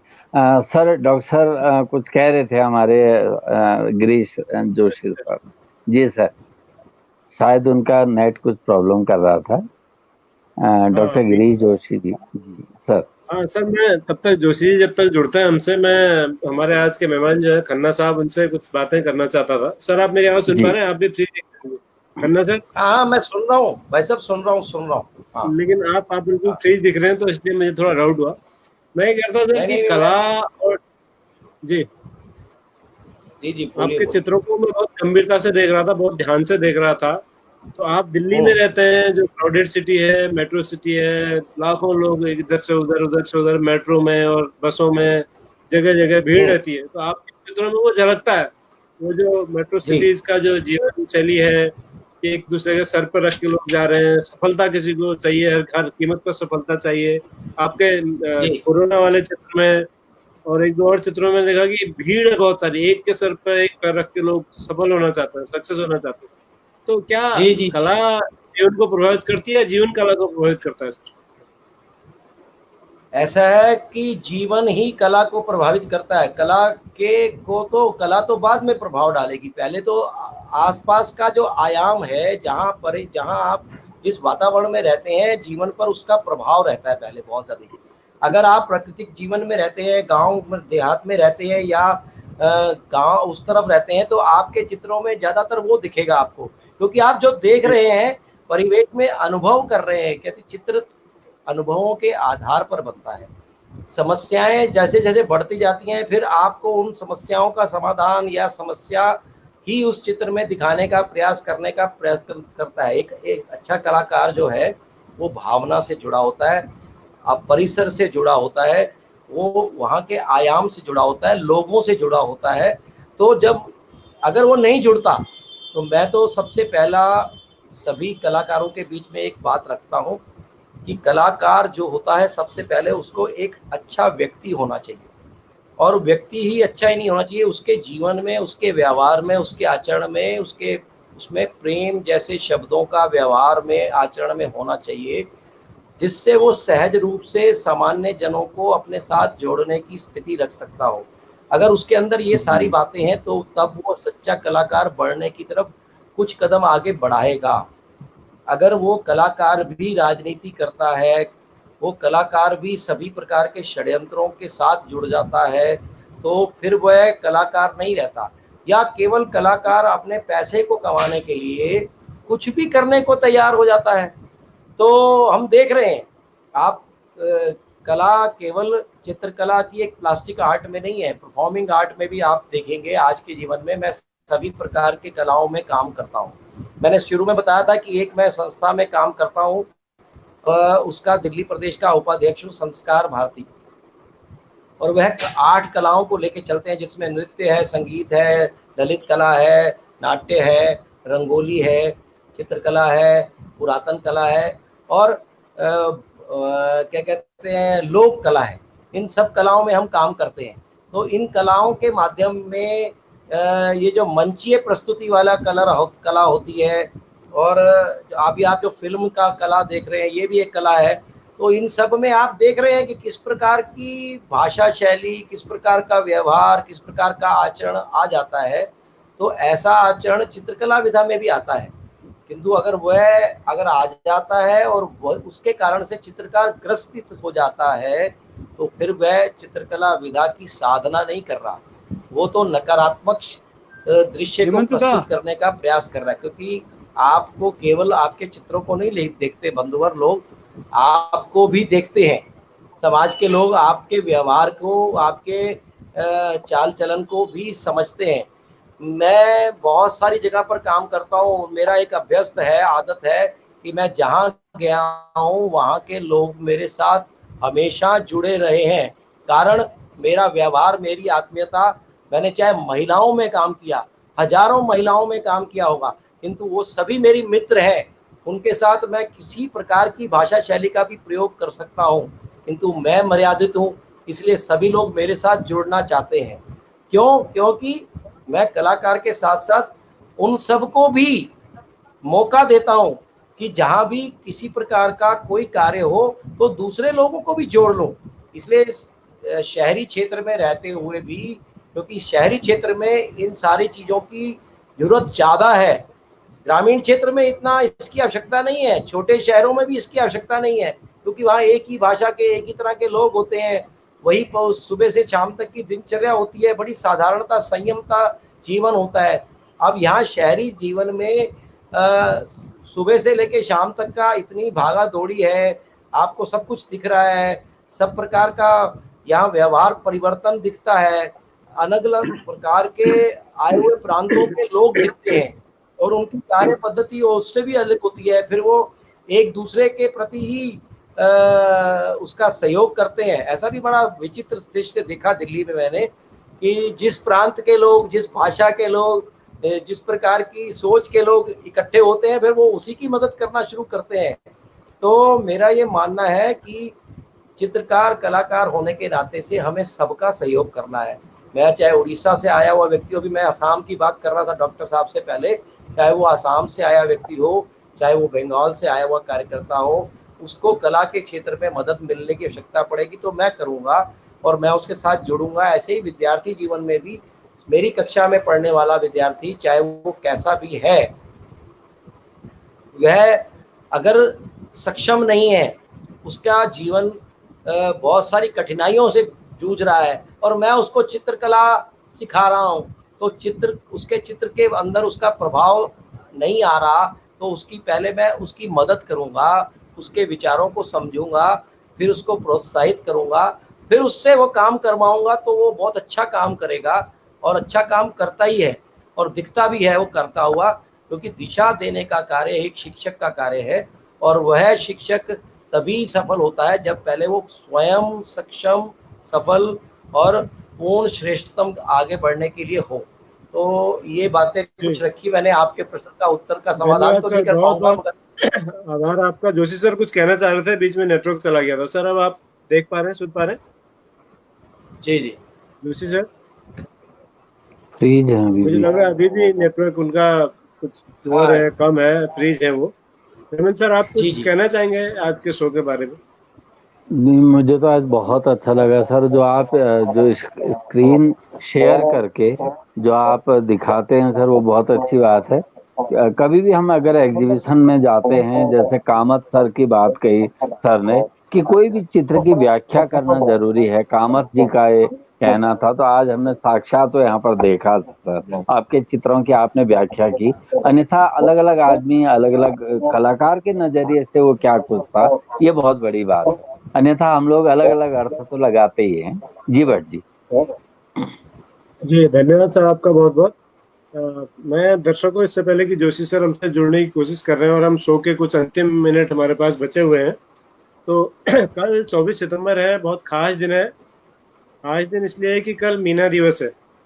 यूनिसेफ द्वारा जो एक दिवस निर्धारित किया गया है, मीना दिवस, और जो लोग शिक्षा और महिला सशक्तिकरण के क्षेत्र में काम कर रहे हैं वो जानते हैं मीना एक किस तरह का चरित्र है जो यूनिसेफ ने डेवलप किया, डिजाइन किया, और जो विकासशील देशों में बालिकाओं और महिलाओं की स्थिति को संभालने के लिए लगातार काम कर रहा है यूनिसेफ। तो मीना पर आधारित बहुत सारी कहानियां, बहुत सारी उनकी फिल्में हैं जिन पर कभी चर्चा करेंगे आपसे हम। तो कल मीना दिवस है और मीना दिवस के अवसर पर हमारे साथ जो मीना रहेंगी इस शो में, उनका नाम है बुला भट्टाचार्य। कल एक और कला शिक्षिका हमारे साथ इस शो में रहेंगी, बुला भट्टाचार्य जी, जो मूल रूप से बंगाल से हैं लेकिन दिल्ली में शिक्षिका हैं थी और अभी भी दिल्ली में ही है। वो एक तरह से दिल्ली ही हो गई है। दिल्ली एक ऐसी जगह है कि जो कहीं से भी वहां गए वहीं का होकर रह गया, चाहे वो बुला भट्टाचार्य हो, चाहे खन्ना साहब हो, चाहे जोशी जी हो। तो दिल्ली का दिल बहुत बड़ा है, सब उसमें समझ आते हैं। कल शाम 7 बजे हम बुला भट्टाचार्य जी के साथ होंगे। जोशी सर आप सुन पा रहे हैं शायद? अभी भी फ्री है, अभी खुले थे बीच में। जी जी, थोड़ा सा हिले थे फिर फ्रीज हो गए। तो हम जोशी सर जैसे जुड़ते हैं तो आज के सवाल का जवाब उनसे लेना चाहते हैं कि क्या किसी ने सही जवाब दिया। हालांकि शुरू में कई दर्शकों ने कोशिश की और जोशी जी का कमेंट भी तुरंत आ गया कि वो जवाब सही नहीं थे। सर आ गए? जी सर, हेलो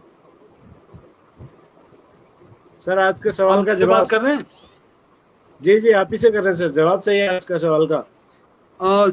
सवाल है नहीं, देवेंद्र खन्ना जी गए ना है सर, या अभी जुड़ा हुआ हूँ सर। आज के सवाल का उत्तर आप किसने सही दिया सर? जी जी खन्ना जी जी शायद नेट की भारी प्रॉब्लम है। तो ये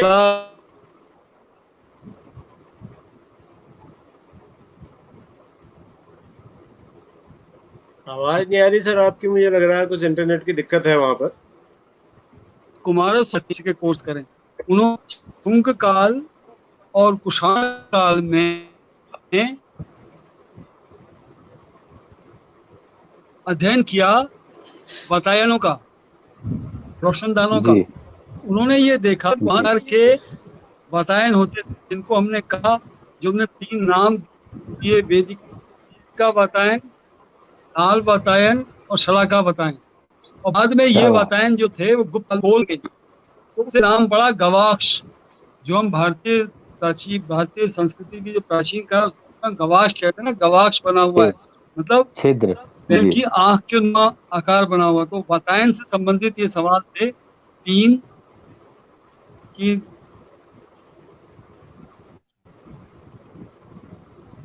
लाल वातायन, वेदिका वातायन और शलाका वातायन are the names of window, जिनको हम रोशनदान कह रहे हैं या खिड़कियां कह रहे हैं, उनके नाम। और अनफॉर्चुनेटली किसी ने वो 3 उत्तर सही का स्थापित को पढ़ेंगे तो उसमें आपको 3 प्रकार के वातायन यानी अनुसंधान या किया मिलती हैं कहा।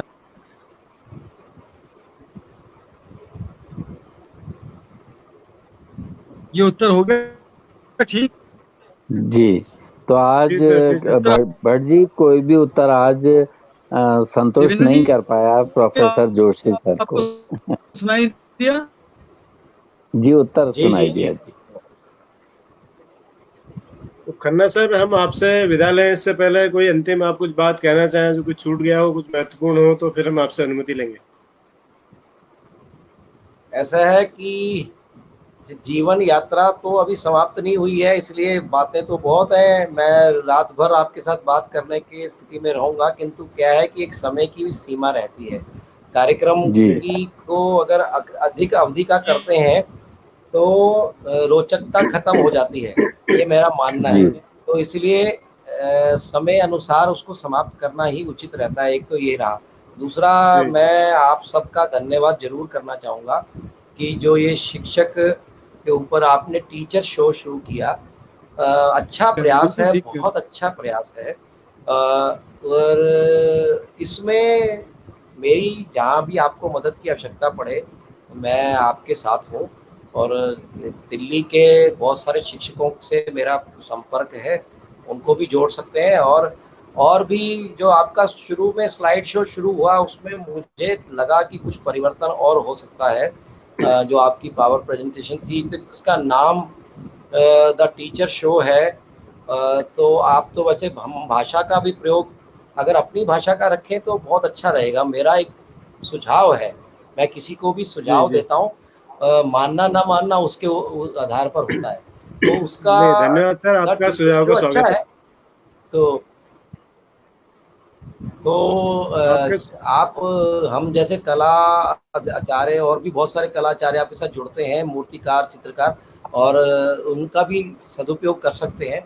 और अच्छा प्रयास है जी। आप सब इतने ज्ञान के प्रवक्ता खुद हैं, खुद अच्छे कलाकार भी हैं, अच्छे शिक्षक भी हैं, और अच्छे अच्छे पदों पर रहकर आपने बहुत सारे लोगों का क्या कहते हैं आगे लोगों को बढ़ाया है। तो आज आप शिक्षकों को आगे बढ़ाने का प्रयास कर रहे हैं, और तो ये जो एक विधा है उसमें भी आप सफल हो, ऐसी मेरी शुभकामनाएं भी हैं आपके साथ। और एक अच्छा आपने मुझे बुलाया आज यहाँ पर, इसके लिए मैं आप सबका कृतज्ञ होकर दोनों हाथों से प्रणाम करते हुए आप सबका धन्यवाद करता हूँ। बहुत बहुत धन्यवाद, नमस्कार। धन्यवाद सर। आप क्योंकि संस्कार भारती से जुड़े हुए हैं तो ठीक है, आपका सुझाव सरमथे पर है। हमने बहुत सोच समझ के आप आज 102 कारण से नहीं कह रहा मैं।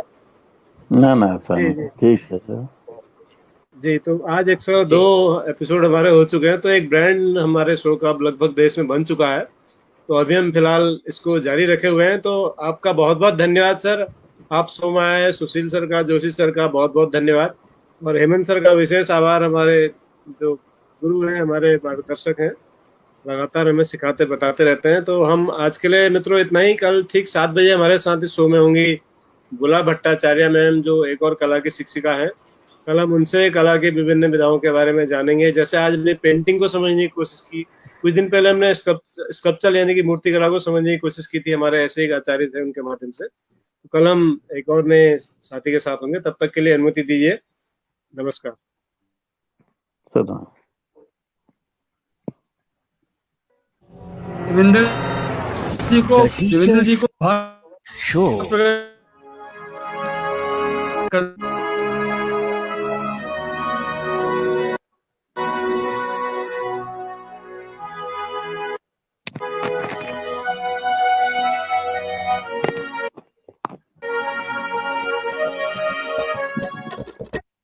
The teachers show है ये सरकार, the teachers show है ये सरकार।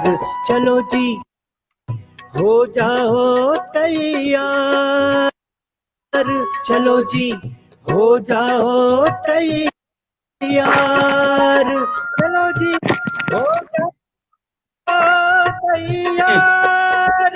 The teachers show है ये सरकार, the teachers show है ये सरकार।